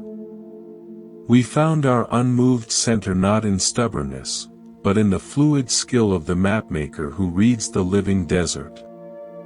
We practiced flowing with the river of impermanence like the grandmother tree in the storm. We felt the interconnected weave of the lockside tapestry and heard the profound silence of the master's bell. We discovered effortless effort by following the grain of the riverwood, and we stopped chasing reflections to find the true moon of our nature. We laid down the staff of seeking at the gateless gate. We learned resilience by collaborating with our clay, patience by honoring our inner seasons, and purpose by becoming steadfast keepers of our own light. Finally, we realized our fundamental nature as the empty vessel that holds the world. These stories and practices are not a linear curriculum to be completed, but a circle to be walked, again and again. Some days you will be the frantic professor, other days, the still master. Some moments you will be Tenzin on the mountain, in the next breath, you may be Yan lighting the lamp. The temple bell that has sounded throughout our journey does not call you to a place. It calls you back to a quality of attention, to here, to now, to this. The peace it signals was never in the sound, but in the listening silence that received it. Let this understanding be your companion. When the world feels heavy, remember, the wool is not the llama. When change is frightening, remember, the desert is never still, but you can learn to read it. When thoughts rage, remember, you are the bank of the stream, not the leaves. You are the keeper of the light. You are the empty cup. The gate has no door. You are already inside. Walk gently in the world, and know that the monk's temple is always with you, for it was never a place at all. It is the nature of your own mind, clear, compassionate, and at peace.